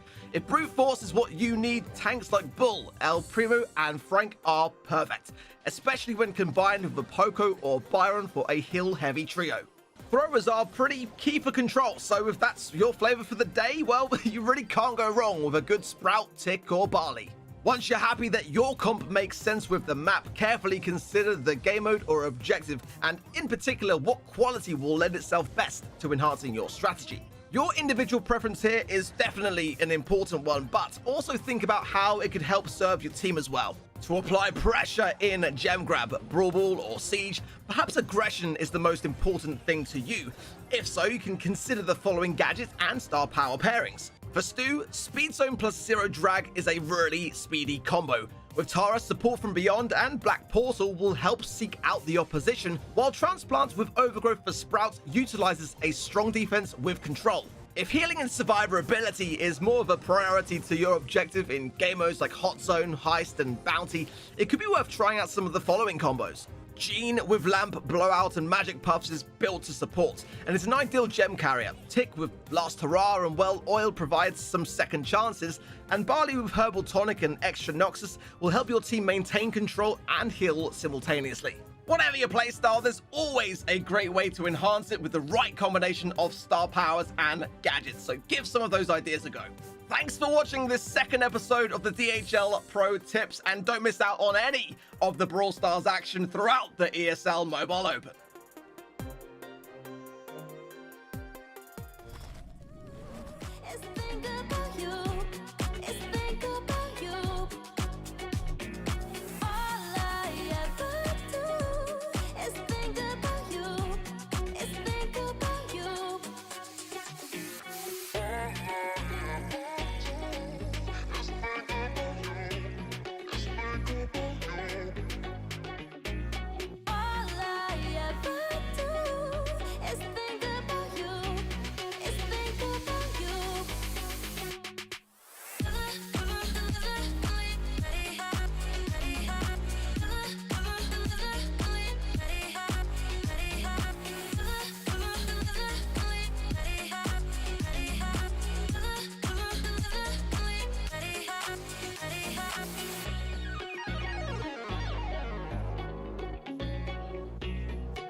ESL Mobile Challenge is brought to you by DHL and Pay Safeguard.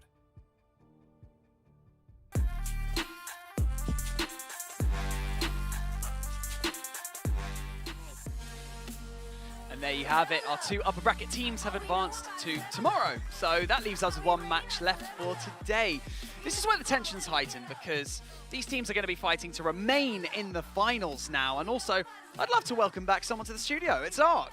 So is this the result that you were expecting? Or, you know, were you hoping that Reply Totem might put a bit of energy into that one? Yeah, I mean, it's a tough one to call, honestly. Any time that Reply Totem play, I never take anything for granted and think that it's just going to be a repetition of another time because they can have good days, they can have difficult days. Today, I think, is not over for them. I think they're going to give EXO Free Agents a really good run for their money. I think this could be actually some of the closest games we've seen all day.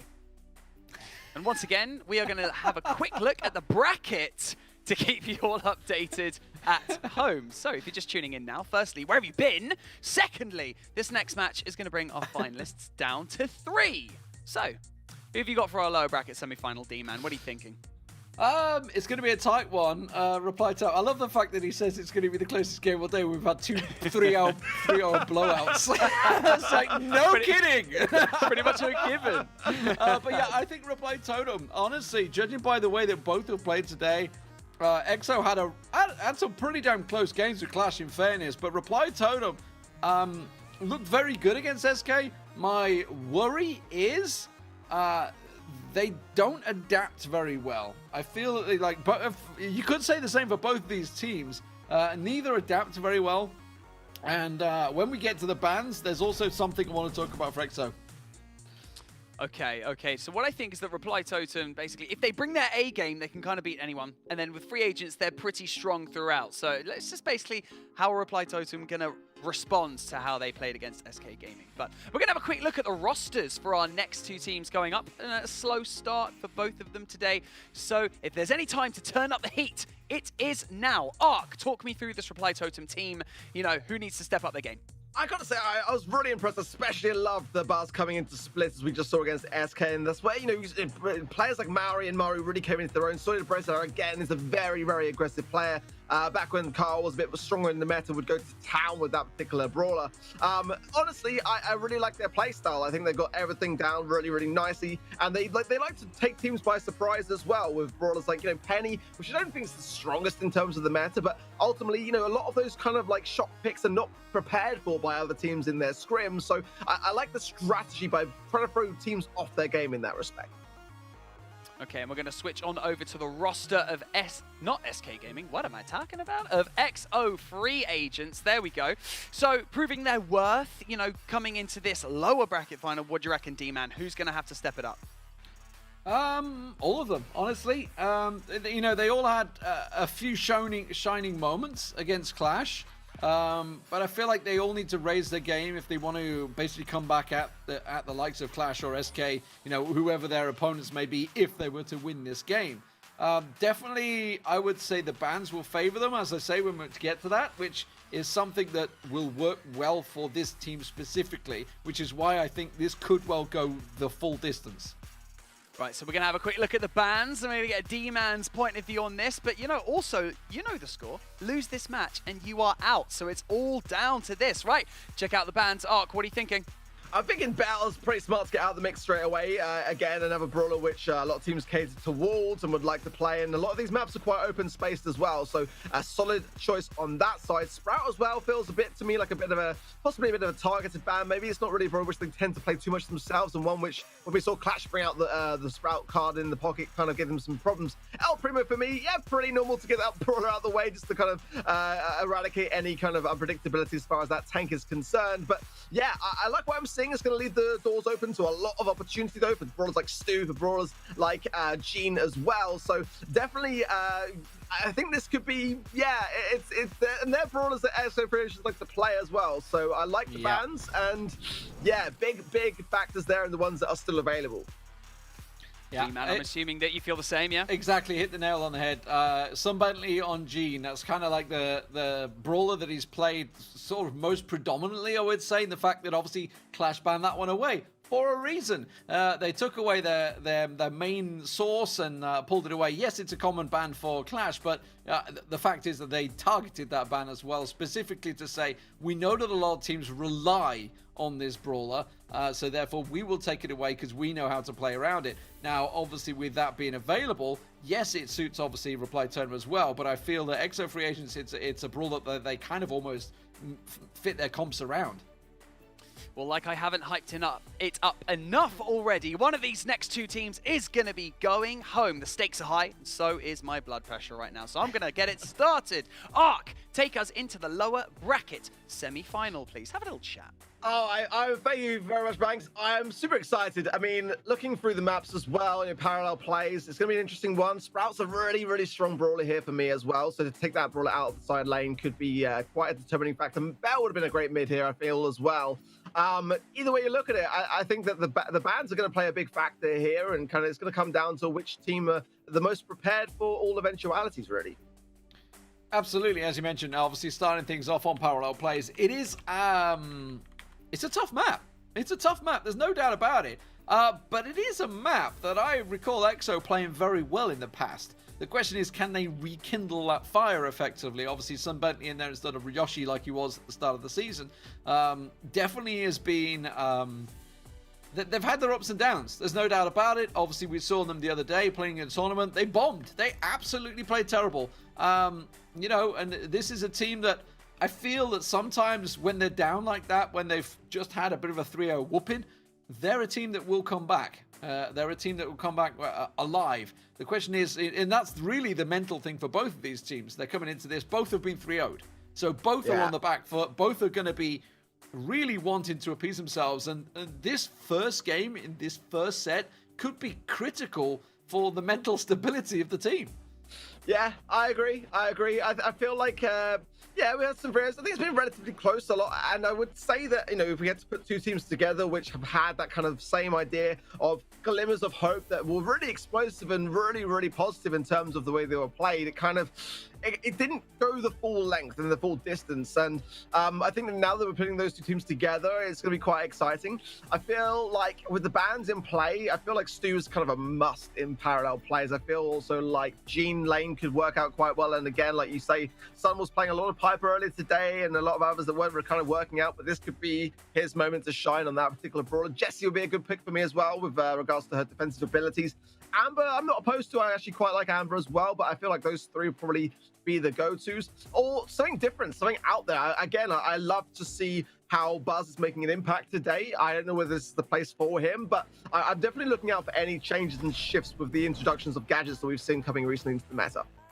We could also get a Jessie in there. I don't know. We'll see how it works out. Okay, we do indeed. Some Bentley coming through, and pretty much as we called it. You know, the Gene in there, of course, for Cursed. This time around, we do have the double stews as expected, and a rough Samaru just trying to defend on the side here. But I really like the Jessie. Yeah, Jessie for me is a really, really good solid pick. Obviously, you know, some will be looking to gain that turret very early on as possible, really. Sometimes, you know, not the worst of ideas to go on these super aggressive early on just to gain that, as it has so much defensive and offensive capabilities with that slowdown gadget, which I'm sure Sun is rocking as well. Mari just trying to feel out the situation whilst capping some of the zone, very advantageously so. I'm sure Curse would prefer to be getting him off the zone, and there's the turret coming in for the helping hand, and the takedown is there. So a really, really good defense on the side of EXO Free Agents, and now Wiley just hanging on his bottom left-hand side on about 500 HP. Yeah, now he's got the support arriving. This is, oh, wow, they're just going to blow it away. So Stu trying to do what he can for Whitey, get away from there. Curse tries to come in and help out, but it's a little too late. He needs to get his back up there, and he just about survives. I tell you what, Sun Bentley has managed to sneak right in there, forcing the Zoida Bressa to use the super to go defensive there. So real close game, though, as we would expect from these two teams, 66 to 69%. This is going to be tooth and nail, I feel, for the whole set. Yeah, it's going to be like this a lot of the time, I feel. And Maori going to give himself a little bit of a supply drop there for the damage and HP buff. Maori as well, keeping hold of his. And this is where, for me, Reply Totem can start to thrive, really, as long as they're staying on their feet and keeping up the aggressive stance, which they seem to be doing so. Curse will pull a sandbag, and that's far from ideal. Wiley coming in with a bit of pressure here as well, but Mario again coming in with that new Stu gadget, which I've got to say I really feel is in a great spot. Breakthrough, really breaking things through for Maru, and Reply Totem now in a great spot. Yeah, I gotta feel that sandbag grab. That's exactly why they brought the Ruffs to the table. They were expecting the Gene, and it's worked out so well for them because that kind of backfired. And once that super misses like that, it can be absolutely critical. And you can see 94%, all they need to do is just zerg bodies now onto the point. Oh, sorry, Nebraska just flaming his way onto Curse there. Gotta lock this one down, 95% and counting. In comes Maru to chase it down. Some Bentley picked up. It will be Reply Totem taking that first important game.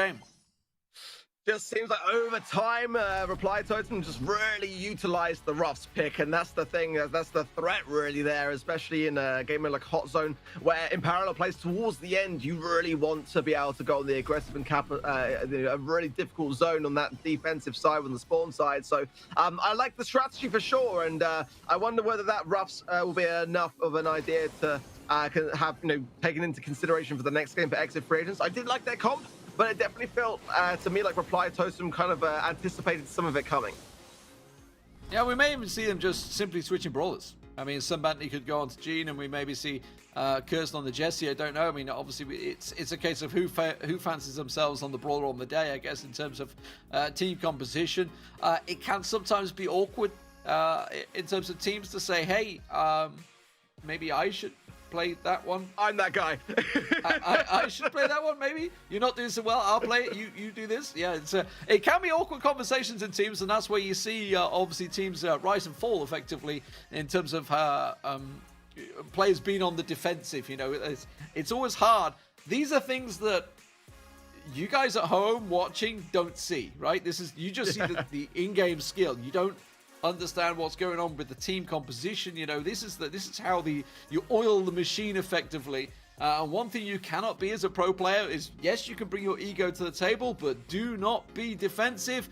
Accept criticism, and it can make such a huge difference for a pro player. Let's see what they do. Let's see if they do change things up, whether they go with the Ruffs. It's going to be the Buzz coming out for Mari this time around, as there's with the Jesse and the Stew. And now we do see things changing as well for actually, it's going to be the exact same for EXO free agents.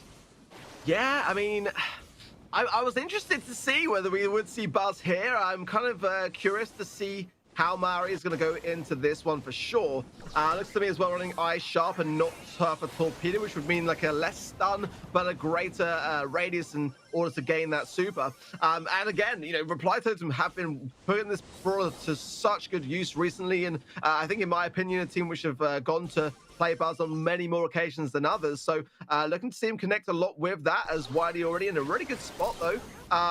Pushing this zone early on, and Curse now coming in as well to helping hand things through. There's a spark plug as well from some Bentley, nicely taken care of.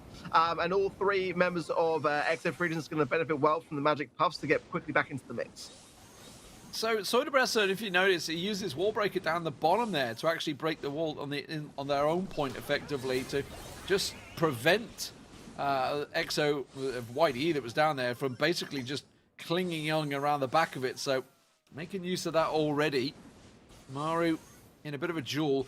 Interesting. So what they've done in terms of adaptations, Sun Bentley is now effectively the defender on the right-hand side as opposed to the attacker that he was before, and they've chosen to keep Stu on the attack. So adaptations from EXO free agents have been working well, but that was criminal for Mari.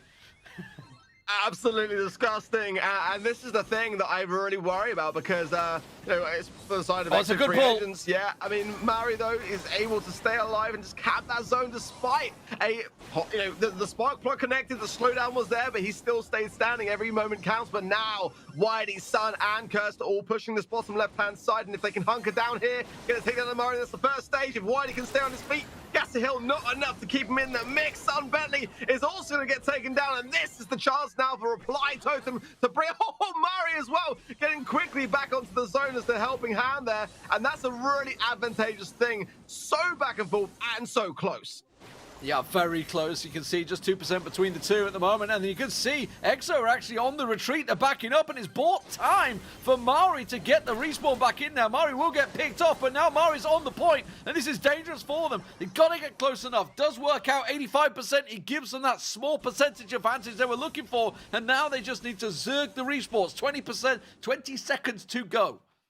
My goodness me, but look at how quickly Maori is going to get that super back again. But nice observation from Curse. That's got to be given a lot of credit to pull that as quickly as he did when the super was at hand. But Maori will come back with it. Let's see now. Can Exifrations get enough on this own? They're going to do it just for 1% now and hold on until the end of the timer. Not a bad time to do it. And they're going to tie things up. Very, very good adaptations.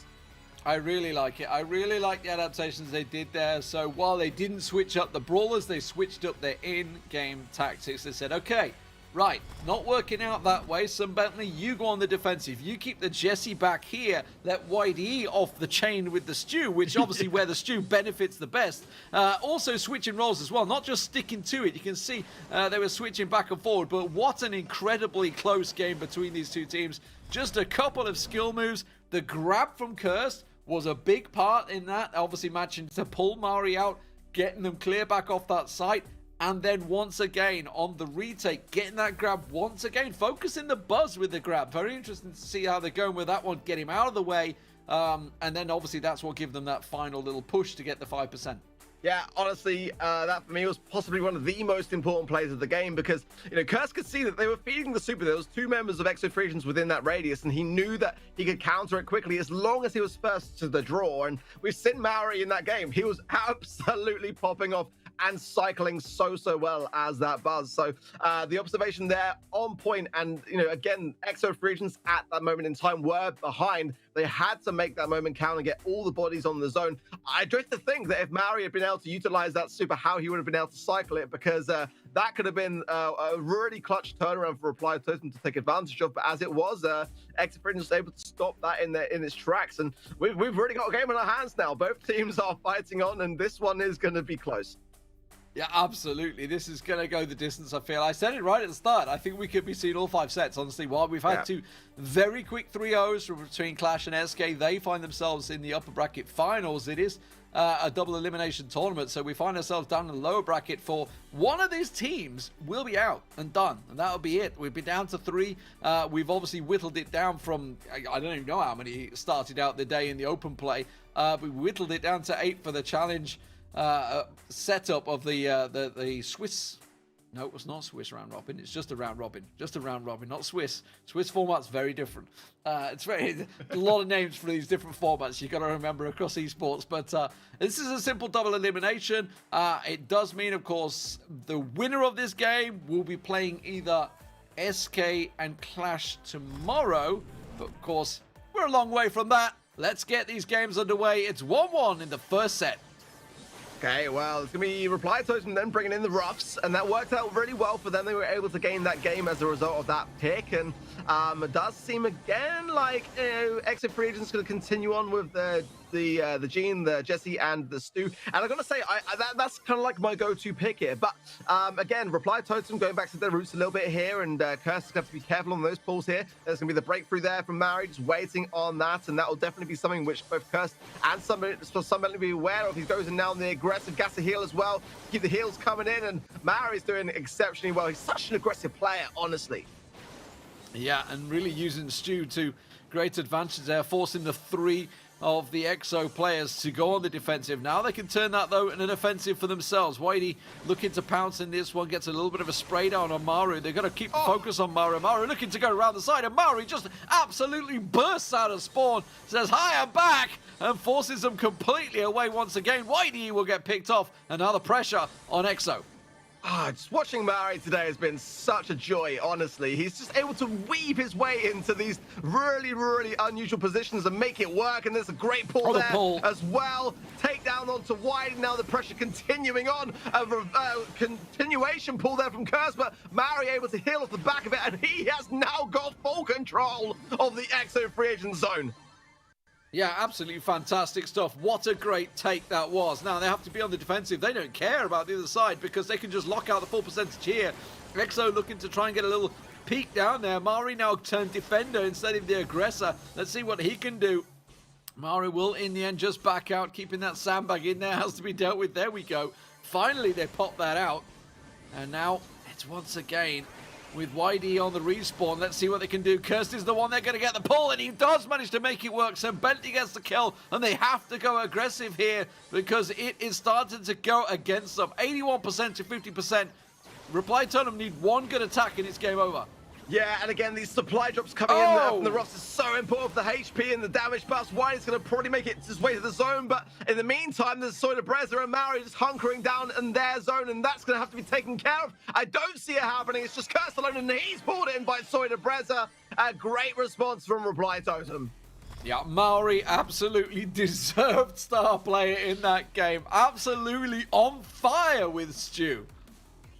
Honestly, like, I mean, I love playing Stu. It's one of those brawlers which is really satisfying to whiz around the map and very hard to deal with. And he just found himself getting into so many spots that allowed his teammates to then push up from behind. And the longer the Reply Totem were able to stay on their feet as a result of those rough supply drops, the more of a problem it became for free agents. And again, I kind of wonder whether they might want to consider this option themselves, or at least if they go up against it, just make sure they keep getting the takedowns to take away the value, because with all three members of Reply Totem buffed up, that's the dangerous thing. Yeah, we talked about adaptations as well in the past for both these teams. I love the adaptation that EXO had earlier on, but now we see the moving on from Reply Totem once again, you know, bringing it in and just switching that gene in there as opposed to the first game. Really has made a difference. There was a critical pull in there as well. Let's see what the adaptations are once again as we get the game underway. Set point now for Reply Totem. It is going to be the roughs coming out for Curse this time around, keeping the Jessie, so they've ditched out the Gene. Meanwhile, we see Reply Totem sticking with the same. I think this is a wise move for sure. Absolutely, the field promotion going to be doing a lot of work, especially in these early stages. You know, Reply Totem are going on the offensive early on. So the fact that now, you know, as long as everyone from Exit Prisons can stay on their feet, they're going to be earning that HP and benefiting off the back of being hunkered down together. Obviously, G with the magic puffs will give you health, whereas Rups will give you HP, and that goes a long, long way, especially with the supply drops. Whitey left all alone now, the breakthrough as well, but under pressure. Oh my goodness, we managed to get Soida Breza, and the motions are still going at the same time. This is a really great strategy from Whitey. He was able to buy a lot of time. Now Curse from behind that to continue that pressure. I like the way the Exo Free Agents are coming into this matchup.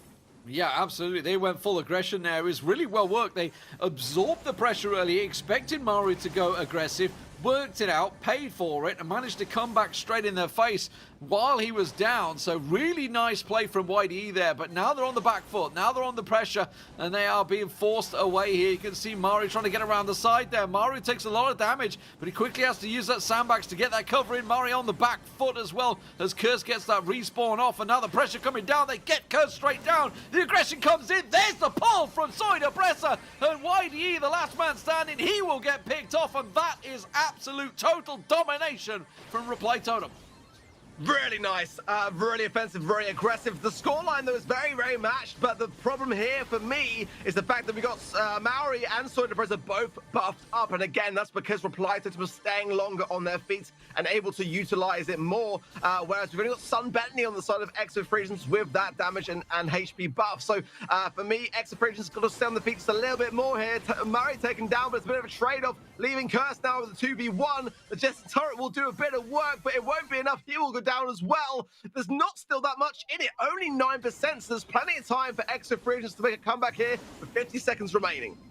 Mari quickly pops out that turret, so Mari doing some work as well, and this is very tight, as you say. Simply going to be one, sort of maybe not even a team wipe, maybe a shot just like that. Maru commits too much, and now Exo can push on the back of that with 30 seconds to go. They can try and lock out this point with 3 alive. Maru will get the respawn back in there, needs to get caught out, but he manages to land some important shots onto YDE. Maru popping off, but YDE matches him blow for blow with the Stew, and now Exo are in the driving seat with 20 seconds to go.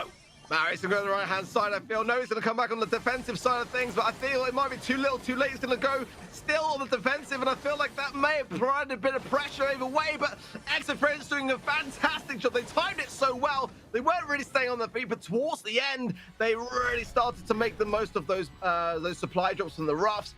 They turned it around. It was very close, but they managed to get the respawn back in there. And now Exo are in the driving seat with 20 seconds to go. just in time. This is going to be the story of the game. Blow for blow, back and forward.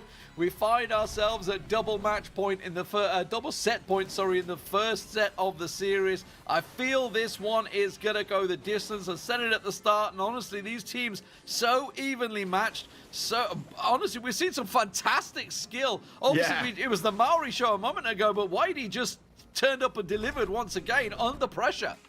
Yeah, he's such an aggressive player. I know I was playing with him yesterday. All he played yesterday was snooze constantly. So I know it's a brawler which he's really, really a big fan of and loves to go on the aggressive with. And I think that's a good thing for Exit Free Agents, to allow each team member to go on with the brawl which they feel most comfortable with, and able to go and really get the most out of their personal play styles here. The Ruffs was a good move, and it took them a while to adapt towards it, and it was giving Reply to some great results prior to that, but I think they pulled it out of the bag just in the nick of time, and I was a bit worried they weren't really kind of like staying on their feet enough. We didn't really see that many of their players buffed up, but towards the end they made it count, and that's what matters most. And the question now is, do they drop it or do they keep it? Will Reply Totem do the same? It's the mind games now that are going to come into play so crucially now in this final game of Hot Zone. Yeah, honestly, I wouldn't be surprised if they both keep it the same, because I think they're probably thinking it was simply down to individual skill moments rather than the actual composition itself. I think they're both happy with the comp now. But yeah, as you say, this is the great part of mind games, right? Because you could switch it up and say, okay, if they're going to probably think we're going to do the same, what can we counter it best with? You know, it's a risk because obviously, you know, you're comfortable playing that comp because you've just done it and just won a game with it. For example, with EXO, and obviously from Reply Totem a moment ago. Do they stick with what works well? I love this part of the game. I absolutely love it. The mind games is my favorite part. Honestly, the tactical mind games that goes through these teams to try and fix it up. Obviously, you know, that's why you're sat here staring at us right now, because the teams are going through this anguish of deciding what do we do.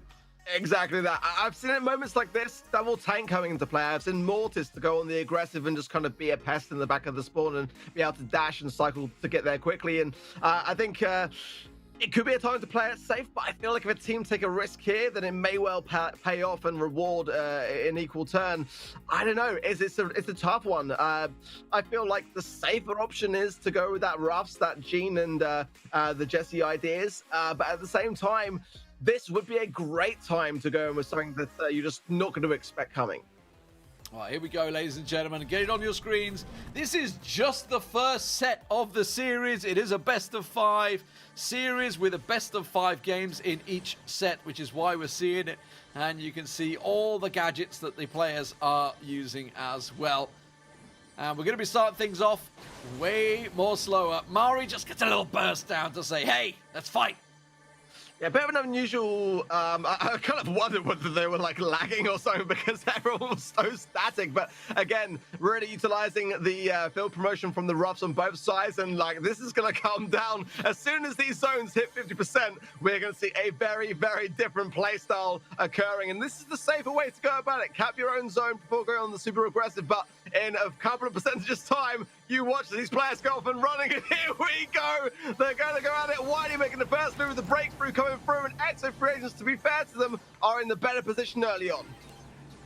Absolutely.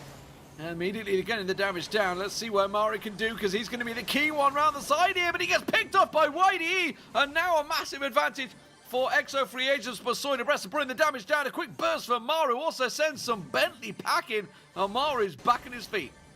Yeah, but again, that HP goes such a long way, and I feel it's going to be better for Exo Free Agents now. Having that additional HP from the field promotion early on will help them on terms of survivability. Maori very quite low here, but double-sided between Whitey and Kirsten will get taken down. So the the only person with the buff, and the turret went down very, very quickly as a result of that. But look at that, the awareness from Whitey onto Maru, and now all three members of Exo Free Agents hunkering down on that zone and capping to get that 10% advantage. Yeah, it's all well and good. Maori going up on there. Oh, he gets picked up by YDE. Exo Free Agents surely have this one in the bag now, 70% and counting. They have to sweep them out, but they just don't have the ammunition on the respawn. And this is looking like it's absolutely set in stone. There's the pull. Curse gets taken down. They finally clear out that Ruffs, but is it too little too late? The turret instantly goes down. Maru can't do anything about this one, and EXO will lock it down and take the first set. Yeah, played, pitch perfect. It was definitely the safest way to go. And that was the thing we saw, wasn't it? Like, straight away at the beginning, both teams wanted to play it safe. But when we saw in previous games, EXO Free were just not staying on their feet enough, not buffed up enough. Having that playstyle work out so well for them at the beginning went the whole distance. It kind of almost wasn't thought through enough by Reply Totem, because I honestly felt like they were better when they went on the aggressive early on and really ruffled the feathers of EXO Free to get them flustered early on. But they kind of almost let them kind of get into their own groove and their own rhythm too much in that game, and it cost them the set. I love the little individual duels between Maori and YDE as well. The two stews going at it. This time YDE had the better of him, just like the last set as well.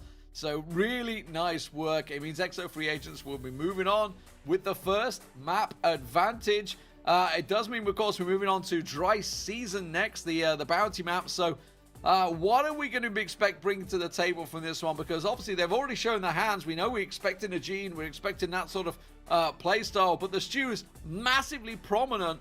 But will they be useful here on Dry Season? I don't think so. Yeah, I mean, the bans here are quite crucial because Bell and Sprout would have been ideal here.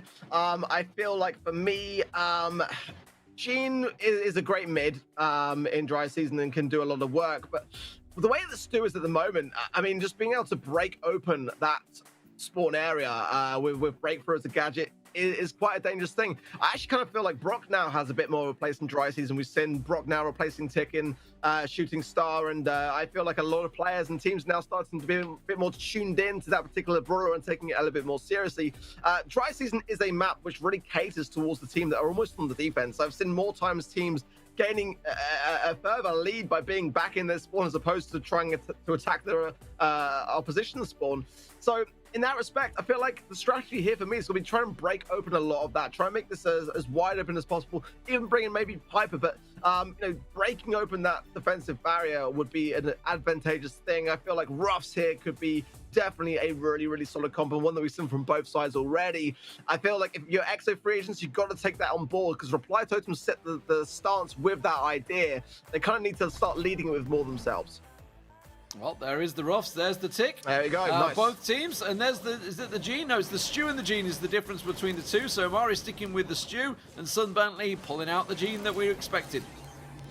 So I worry a little bit because obviously Maori can start to break some up the terrain. If we see EXO Free Agents start to go a little bit more onto the back foot there, then that might come well into play. We're going to see less effectiveness then from the tick in that defensive position, but ultimately I feel like this Ruffs combination of the field promotion is going to be a really good thing, and arguably more advantageous towards EXO Free Agents, because they can both gain the magic puffs from the star power on the Gene side as well as the field promotion from the Ruff side. So good start for them. Pull on the left from Sun Bentley is only just deflected by the sandbags from Maru, and they have the lead. It's only one star, but that's all you need in Bounty, plus the blue star, which can be obviously a very eventful tiebreaker. Yeah, Reply Totem are going to want to try and go hard on this one. Obviously, after losing that first set, they're not going to be happy. But at the moment, it is, once again, EXO Free Agents with the advantage, with the blue star, which is the difference at the moment between the two. And it is going to be Maru that's just taking a bit of damage as he tries to pull forward. But EXO, they are being slowly pressured back, which is why YD is going aggressive. Yeah, and he gets it. Yeah, it's one of the things that HP buff, that you can just kind of take brawlers like Tick and put them into a more aggressive stance. What a Curse! Yeah, oh, Curse went down 200 HP there at that top part of the map, just coming by the scoreboard and able to heal up again off the back of those magic puffs. This is a very defensive comp, but as the sandbags get used as they go along the way, this could be a very good pinch here coming in from Reply Totem. Curse still, I don't know how he's staying alive. He's bouncing between himself and somebody, and that's a very important point. Somehow, Mari gets the takedown. 3 stars, so still in favor of EXO Free Agents. Yeah, they haven't finished him off yet, and now with 6 seconds to go, let's see what they can do. They've got to push in for this. It's going to be all on Mari. Mari has so much to do, but Sun Bentley will take him down, and EXO Free Agents will take the first game in the set. Oh, this is great to watch. Both teams are in each other's minds, and it was, for me, just that gene pick, which was the advantage over towards exit free agents. They were able to gain so much value, especially as we know that Reply Totem are a very aggressive team, and very quickly exit free agents found themselves in that spawn area. But, you know, with that additional HP, with those buffs from the Ruffs going into play, it can be an advantageous position to be in on dry season. And we saw that play out in itself. Whitey with some really nice pickups as well. Having that 4-star bounty went a long, long way. Yeah, brilliant stuff, brilliant start. And Exo free agents doing exactly what they want to do here, picking up that first set, now picking up the first game here in Bounty. They're looking good so far. What sort of adaptations are we going to have here? Are we going to stick with the ticks? Obviously, we talked about the fact that Sprout is banned, which they would absolutely love to have here. Maori needs to bring out the buzz, I feel. Like, that brawler is one of those brawlers where, with a little bit of support, you know, finding yourself when you're pushed up against your opposition spawn, can just earn your super, and that's a dangerous thing. You don't know where he's going to go with that. So that could be a consideration, not one that I don't think we're going to see just yet. So they're actually going to bring out the gene and just kind of match the mirror idea. And I mean, why not, right? I mean, it worked out really well for Exo free agents, and now Reply Totem was saying, yeah, we like that. We could see why that worked, and we're just going to take it for ourselves. So if you just joined us, this is the finals. Not the actual final, but it is the finals, the ESL Mobile Challenge. SK Gaming took down Reply Totem earlier on, and Clash took down Exo free agents. They were the top 4 teams through the season, and now we are in the lower bracket. One of these teams will be done and dusted, the other will progress to the lower bracket final. And of course, tomorrow we will be kicking things off with with SK versus Clash, as Mari gets pulled but gets out alive. The sandbags come down to survive him. It will at last go down to YDE's tick there, and it took a while for things to get going, but it's Exo free agents once again that kick it into overdrive. I'm sensing a bit of deja vu, and we know what Whitey did in the previous games. Now with the 4 stars yet again on his head, and that HP buff and the supply drop to go along with that. I do like the way that Tick is still viable here. I mean, I kind of felt in the previous game with the Stu that having those barriers down would actually kind of deflate the effectiveness of the Tick. But interesting, not the case. It's a great pull from somebody. Brings in Maori. The takedown is there. 9 stars, 11 stars, and the blue star, all in favor of Exo free agents. Honestly, you know, we're talking about the bans at the start, and this is what I was thinking about. You know, Sun Bentley is very, very good on Gene. It can be a big difference, and honestly, in terms of comps, I feel it always suits his Exo free agents very well. And at the moment, they are in the driving suit, 11-0. They're going to be careful in these last couple of seconds as they push in, but it doesn't matter. They just roll over. They're looking for executions, 15-0, and now on set point already. Now that's a statement. I mean, they're the same comp, and not a single star on the side of Reply Totem. Now, when they're under immense pressure, we could be saying and waving goodbye to Bounty very quickly at this rate, because Exit free agents need one more win. That'll bring them to 2 sets up, and that's a really, really bad spot for Reply Totem. And they've been in such an aggressive position all day long, really. I mean, despite the scoreline, you know, hasn't reflected it, but they've had some great moments. They've had some really interesting cycles and turnarounds. But at the moment, Exo free agents have just shifted up a gear. Like I mentioned earlier today, they had to come in today doing that. They didn't do it earlier against Clash, but now it seems that it's happening, and it's a pretty decent time to do so. Yeah, for Reply Totem from a 3-2 first set, it seems they just slipped out of that one and have not quite turned up on the bounty fields yet, so they need to get themselves back in this one, or they're going to find themselves in the final set perhaps as we'd move on. What is the next one? It is bot drop, so they'll be moving to Siege next if they lose out this one. But let's see, what adaptations are they going to bring to the table? Are we going to see some more long-range stuff? It is going to be a Jesse. I think I just caught a glimpse of there for Maori. Yeah. I don't know how I feel about that. I'm not convinced. I'm not convinced. Being straight up and honest, I'm not sure, but ultimately it can be a good counter to the Ruffs with the sandbag. So I guess that's where Maori is kind of going with that. And maybe if they can get the pinch on in the right places and really push back Exit free agents into a corner, then that spark plug could come into play. We shall see. I'm open to it, but my first initial idea is that I feel like Exit free agents have still got the better comp here. Absolutely. And if it ain't broke, don't fix it. We can see Whitey's just going to eat that bomb in the face. That's exactly what he's there for, that extra hit points that he needed. And with the blue star already in Exo's hands, it is on Reply Totem to keep the pressure on, but at the moment they're having to just mitigate and manage the damage because Maru and Mari just juggling back and forward. Who's going to take the hit? Yeah, and Sun Bentley has got this pull to hand. He's going to have to get rid of some of these sandbags and very quickly taken down. Must be said, good communication there from Exo Frigents as Whitey got involved as well. He was kind of doing his thing on the right, and then he came very quickly into helping hand, so good awareness being shown, but great support from Sun. Maru goes down as well, nicely done. Kirsto goes down himself. The lead is still in the favor of Exo Frigents by 1 star plus that blue star, but this is looking a little bit tighter, but then the kill from nowhere from Whitey extends that lead even more. Yeah, and look how aggressive he's immediately gone. They're just marching their way into the middle of the map. They pull out Maru and say, thank you very much. We'll have those stars back that you just took from us. And now, with 8-2, 15 seconds to go, Reply Totem have to push now, but they're pushing into a very much prepared Exo free agents here. Sun Bentley looking for that big grab, that big difference finisher. He's taken low. He's taken very low. They're pushing in. They do manage to get him down, but YDE replies. And it's 10-6 in the end. Exo free agents close out the second set. 3-0. Fast one, that one. And you saw at the end that turret where, ideally that was the placement for it and the idea of mine, but taken down so quickly. And yeah, Sun now is just getting into his stride. That Gene pick and the fact that it wasn't banned there, I feel could have been a bit of a miss for me from Reply Totem, especially when we saw Bell being banned on both sides. That might have been their window there to kind of take a bit of a risk, really, as no doubt a brawler which they wouldn't necessarily mind playing if it wasn't banned.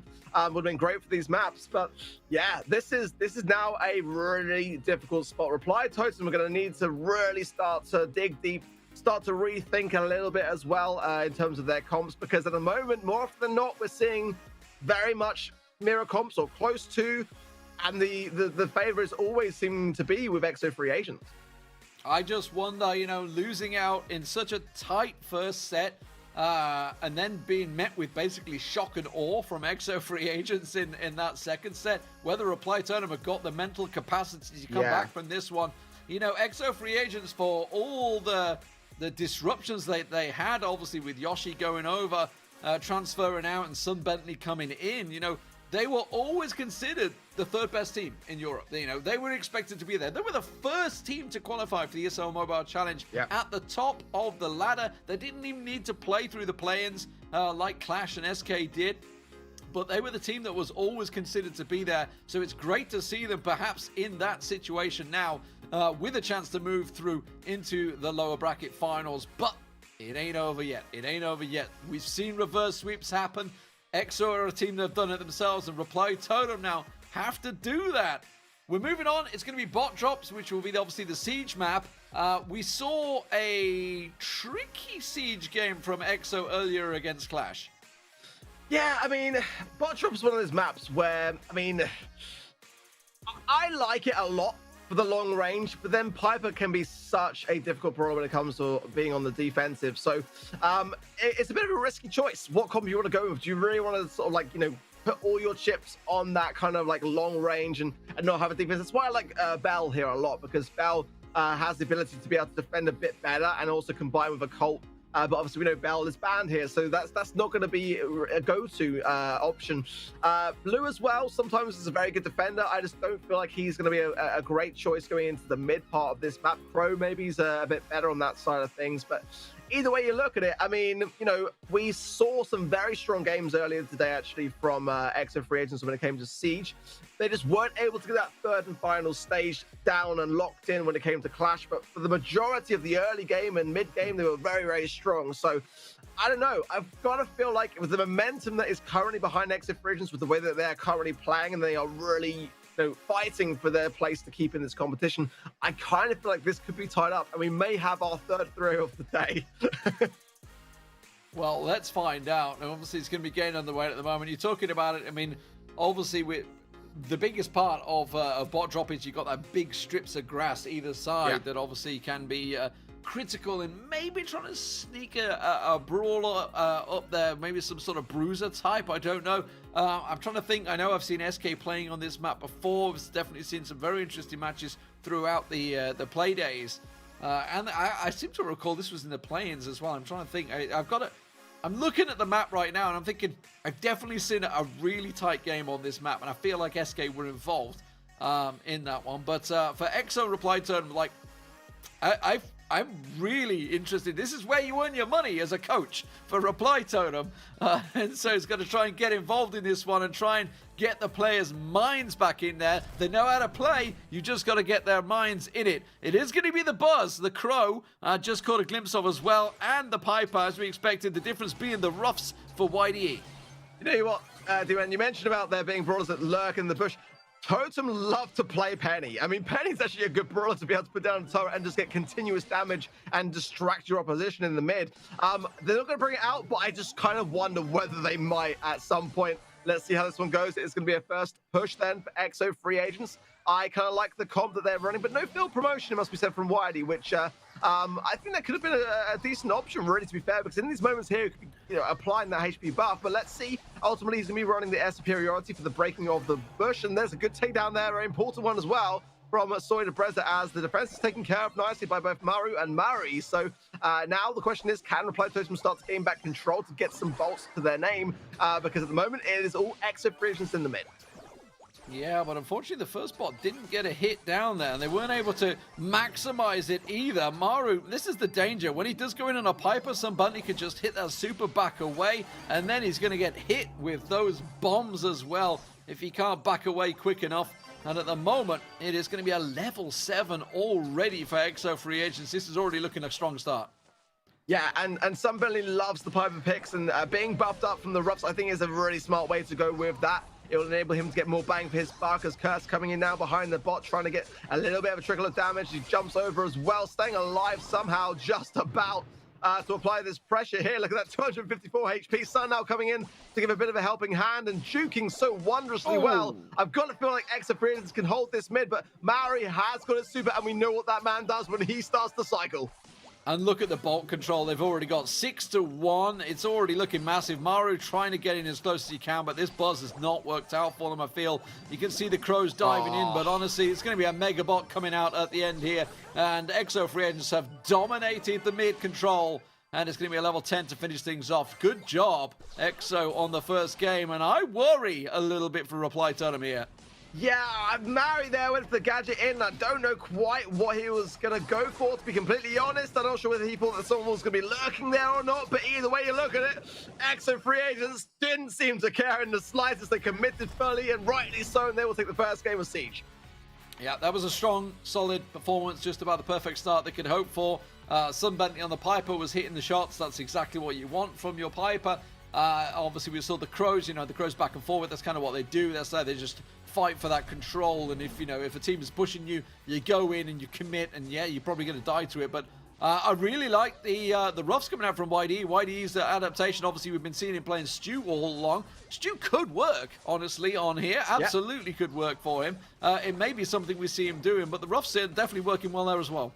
Yeah, for me, Stu, it'd be great to go on the Piper side and start to really kind of like ruffle the feathers there and just kind of mix things up, go on the aggressive. Definitely to distract the Piper is a really key opportunity to capitalize on him on bot drop. But even when you're looking at the Buzz, wasn't really kind of working out at all for me for Reply Totem here. I feel like it's just far too easily able to be taken care of, especially when, you've got all three members of your team in that middle part of the map, kind of all able to have each other's back. A Buzz doesn't really thrive in that environment. You need the cover. You need to be able to pick players off one by one and kind of take one down, go to the next, take one down, go to the next. It wasn't really working out. So I would say that they need to drop that. The Russ pick for me was really smart from EXO free agents as well, just to be able to apply that supply drop towards, like you mentioned, Sunbelly, to be able to get maximum value on those Piper snipes. EXO free agents do not want to be on the defense. That's the thing. We haven't really seen them perform too well on that side today. I love this skin, by the way. Yes, I've seen you in this skin, unfortunately for my eyes. But what a great start. Reply Totem absolutely taking that mid control early on. And now a problem. EXO free agents, let's see what they can answer with. Well, this is a great start for Reply Totem, and one they've really got to make count, and whether they get any damage or not doesn't really necessarily matter at this moment in time, as the supply drop is going to go down. Yeah, I saw the double take and the go back to it there from Mari.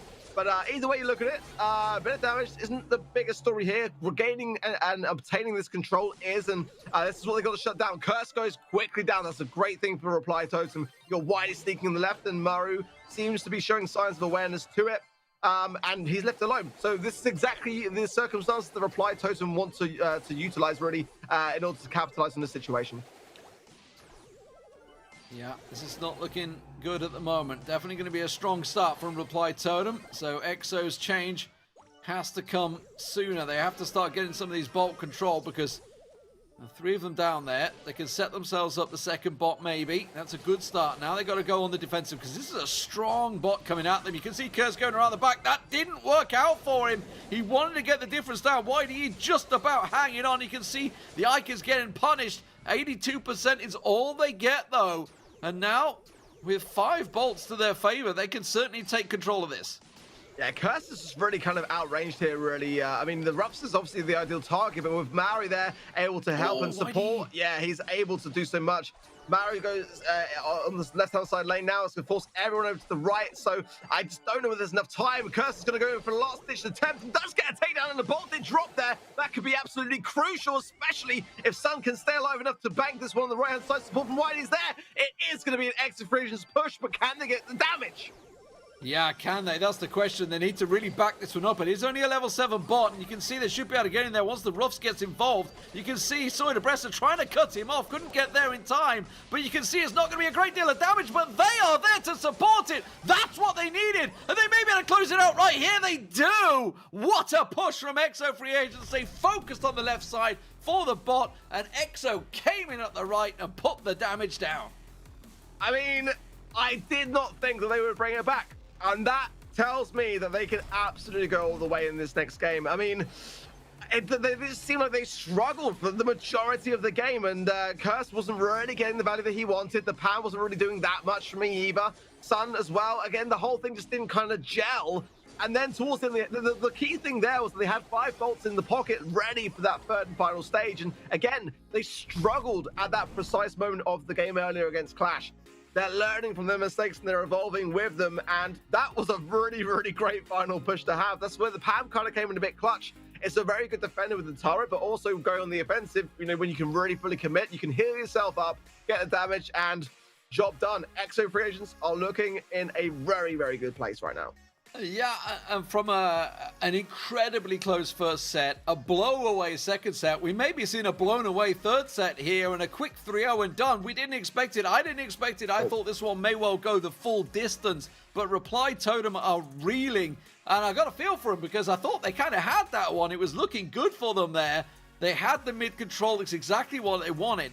Now, for Exo, do they keep the Pam? I know you love the skin. I know you love to dress up in that skin, but was it successful as opposed to the first game with the Ruffs?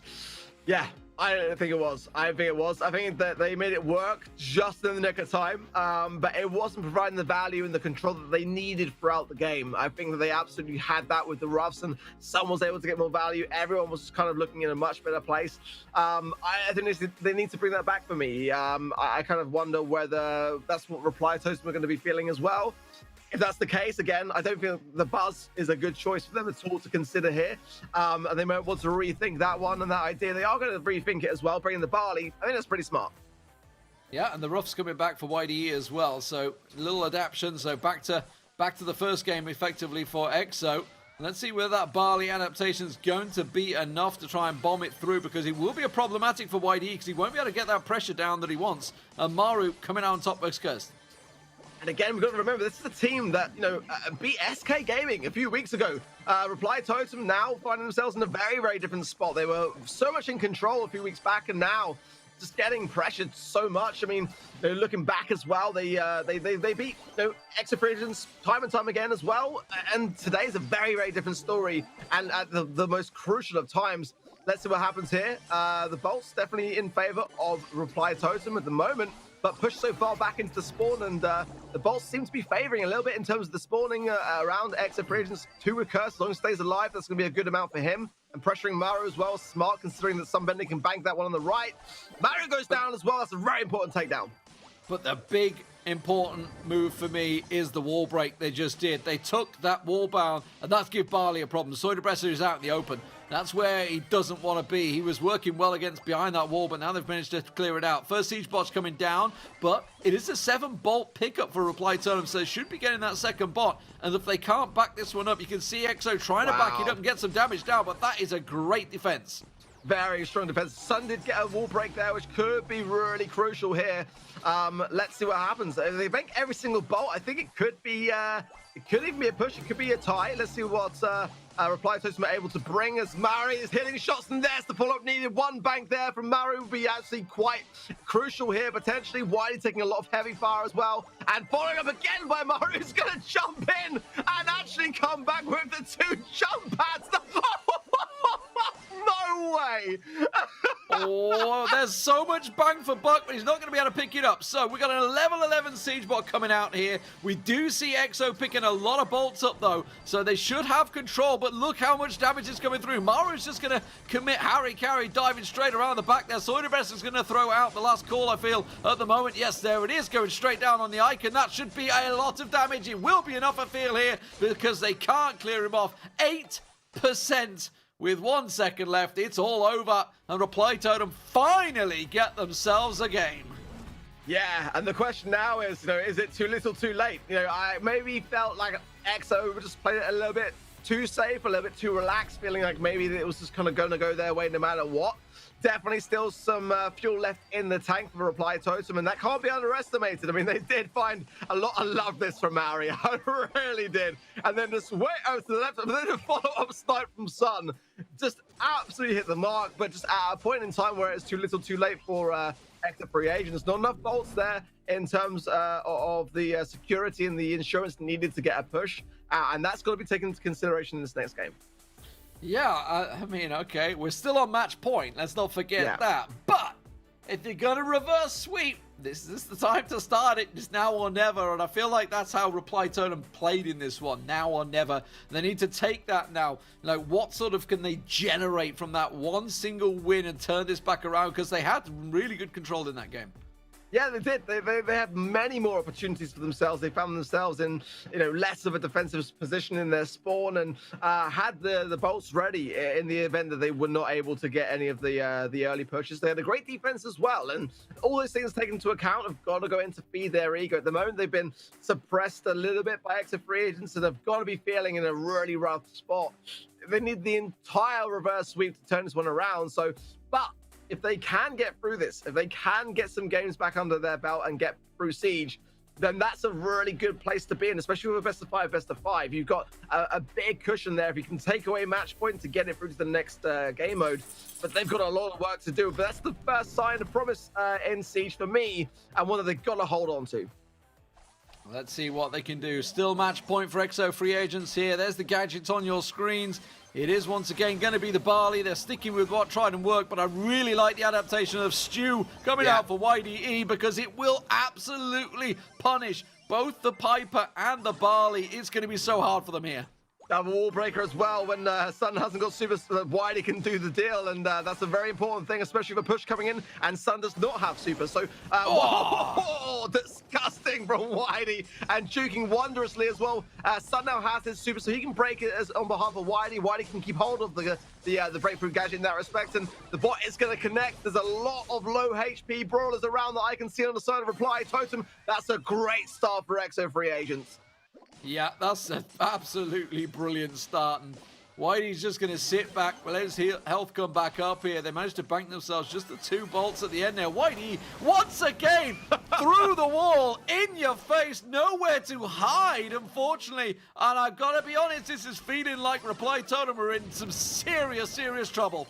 Yeah, they put Whitey on Stu, and that is such a smart thing to do because ultimately he loves to play that brawler. Again, all day yesterday he wouldn't leave it, and I can see why they've been putting in the time. When that brawler is not banned, you can see just how much EXO Frisians can come into their own. Can Reply Totem defend this to save their tournament lives? Now Curse gets so much damage, and that is it. EXO Frisians will take it and move on in this lower bracket. Sheer overwhelming dominance right there from EXO free agents. Absolutely incredible. Reply Totem looked like they were just scrambling to try and find the right compositions to fight them off, and it just wasn't enough in the end. I couldn't believe it, but I mean, even we're going to have a look at some of the replays, but I mean, looking at what we've just seen, D-Man, are you kind of disappointed in the turnout from Reply Totem? Yeah, I honestly, I mean, I think it was all, there was so much put into this, into the hot zone. There was absolutely everything on the line, and you just felt, you know, that as soon as one fell either way, because it was such a tight game, it kind of, they put everything into it and they just deflated. You know, it was a blowout on Bounty, and honestly, EXO had full control. Barring that one game, but they read it so well, and they said, okay, you're going to bring that barley. We know you're sticking with the Piper to counter us. We have the perfect counter. We've been playing it all night, boys. It's Stu, and it wrecked them. YDE, you know, there was people in chat abusing YDE early on. You guys better shut the hell up because he is put on a display tonight. I mean, Ark, let's look kind of to tomorrow, okay? If free agents get SK Gaming in their match, how do you think they'll fare? I mean, SK Gaming are in such a good place right now. We cannot deny that. It's been so apparent this entire year. EXO Frisians have had a rougher year, but off the back of that win, they might be able to rekindle things in a really, really positive way to make it through. I never want to underestimate any team going into a matchup, despite what's on paper in front of me, because I always say that it ultimately comes down to whatever you had for breakfast for a lot of these teams. There's so close a bubble in this region. It honestly can go either way on any day. And momentum is obviously key as well. So they'll have the momentum coming off of this, and then whoever will be going down into, you know, the lower bracket to face them tomorrow, you know, they could be suffering a loss. And so if free agents can carry that momentum, then we're looking at potentially a really good matchup. But did you have a standout moment or brawler from today, D-Man? I mean, Whitey on Stu, there's actually been a lot of moments tonight. I especially think the first set in that Reply Totem EXO game was just magnificent to watch because we saw Mari doing the same thing on the Stew, and then Whitey instantly answers the next game and has an absolute godlike game. You know, some fantastic performances from many players tonight. He did indeed. Sorry, I think that YD had a pretty good breakfast, Arc, if that's what you're wondering. So an extremely impressive turnout today, and our teams definitely didn't disappoint. But we've got Curse now joining us from EXO Free Agents. You can now de-sweat your palms. Congratulations. I know it's not what you want to hear right now, but the hard work is kind of just beginning. But tomorrow you're going to face the loser of that match to continue your battle to the final. Confidence is what I'm thinking about. How confident are you feeling? You know, you're coming off a win like that. That was pretty dominant. Yeah, I mean, obviously, confident is something we don't lack, I'd say. So we obviously had a kind of down game versus Clash, but we had some issues with why this internet just shutting down in his whole city and stuff like that. So I'm sure we're gonna rebound tomorrow, and we're gonna do what it takes to get the W home. Yeah, I mean, honestly, I want to get across. I think some fantastic standout performances from all three of you guys tonight. Is there anything particular that stands out for you? Because I was just talking about, obviously, especially the first set seemed to be the driving point. It just deflated Reply Totem once you won that game.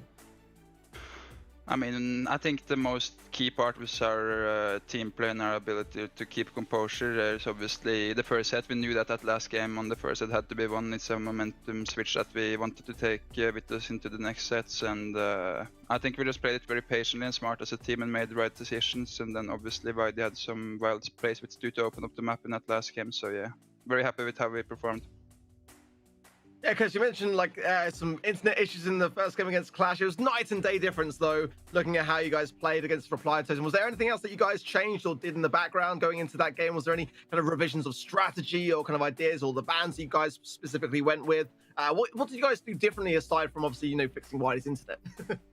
Yeah, I mean, after we came into the first game a bit, not unprepared, but like we hadn't really thought through like how the games would play out and like what counters what, and like we hadn't really went into it too deep. Obviously, that's no excuse for the last Clash. We're the better team and deserved the win. But I think we just slowed things down. We started to think logically what counters what is it likely the other team is going to go, and we were just more calm and took our time and paid off. Well, it definitely worked. Curse, thank you so much for joining us, and congratulations once again, and best of luck tomorrow. I'm sure we will see you bright and early. But, we're going to have an updated bracket now that we're going to show you, and we're going to show you how today's matches went, if you guys are wondering. If you're joining now, then where you been? I mean, come on. Who remains in the competition? Is this what we expected? Ark, let's start with you. Yeah, honestly, super exciting day. Despite the score lines, lots of 3-0s, but the games were so exciting to watch, and AC Milan Clash with a cracking start again with that win over EXO Free Agents going through then, and then SK Gaming on the other side of things against Reply Totem did fantastically well. So tomorrow it's going to come down to that AC Milan Clash versus SK Gaming, the early El Clasico in that respect. Bad day for Reply Totem, and a good start to be fair, but just kind of dwindled a little bit towards the end against EXO Free Agents. So the question is now, are we going to see that rematch of AC Milan Clash versus EXO Free Agents in that lower bracket? Yeah, that's what I'm thinking as well. D-Man, AC Milan Clash, SK Gaming, they both came out swinging. Incredible performance from both teams. Who can pip the other at the post? Oh, I knew you were about to put me on the fence. I have honestly no clue. Honestly, both looked fantastic today. There's no doubt about it. SK did show a few shaky signs against Reply Totem. There was a few shaky moments, certainly in the hot zone mode. So definitely had a few issues in there. Clash looked strong, but maybe if there was internet issues for YD, who knows? Because they certainly still took a few games off Clash as well. Honestly, I don't know. I'm looking forward to it because every time we've generally had it, it's been either a 3-1 or a 3-2. It's gone the distance, so it's going to be a magnificent game no matter what. It's going to be a long one. Buckle up your seats. And don't forget that you can sign up for the ESL Mobile Open for next season already. Just put ! sign up in the chat and follow the instructions and just find out how hard it is to go against some of the best of the best. So, gentlemen, what a day of Brawl Stars we've had, and what a way to kick off the Challenge Finals. It is everything I hoped for and more, I can tell you that. And a ridiculous amount of hard work has gone into this season, from our players to production to our incredible casters as well, who have guided us throughout this entire season. D-Man, Ark, Lethal, thank you so much for all of your energy. And for you at home, thank you so much for your support. Make sure you tune in tomorrow at 6:20 p.m. CEST to see who is going to be crowned the Brawl Stars champion for the ESL Mobile Open. My name is Banks. See you tomorrow. Level up. All we know about is level up. Are we ready not to level up? You know we fall and we get up. Level up. All we know about is level up. Okay. Bro, I went wrong gadget, but I guess it worked out really. I think this is better. Trust me. I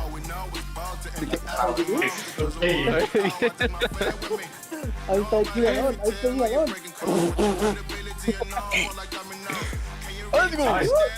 Let's go.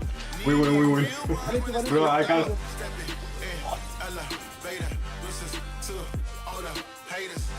That's all we know when we level up. Yeah, that's all we know when we level up.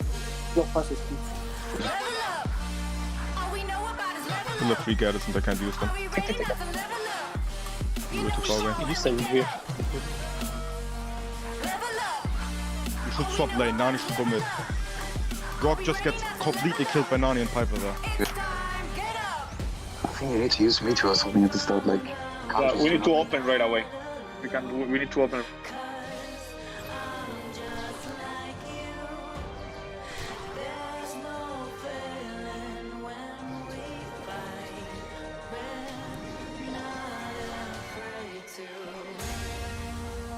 Level up. All we know about is level up. That? Are we ready not to level up? Let's go. You know Let's go, boys. I'm playing. Good composure.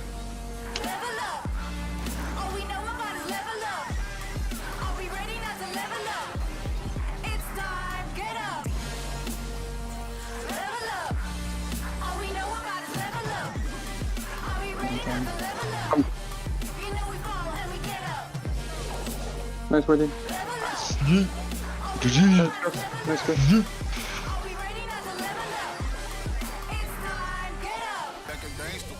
Still I'm standing tall, know about the ball. I got my fan with me.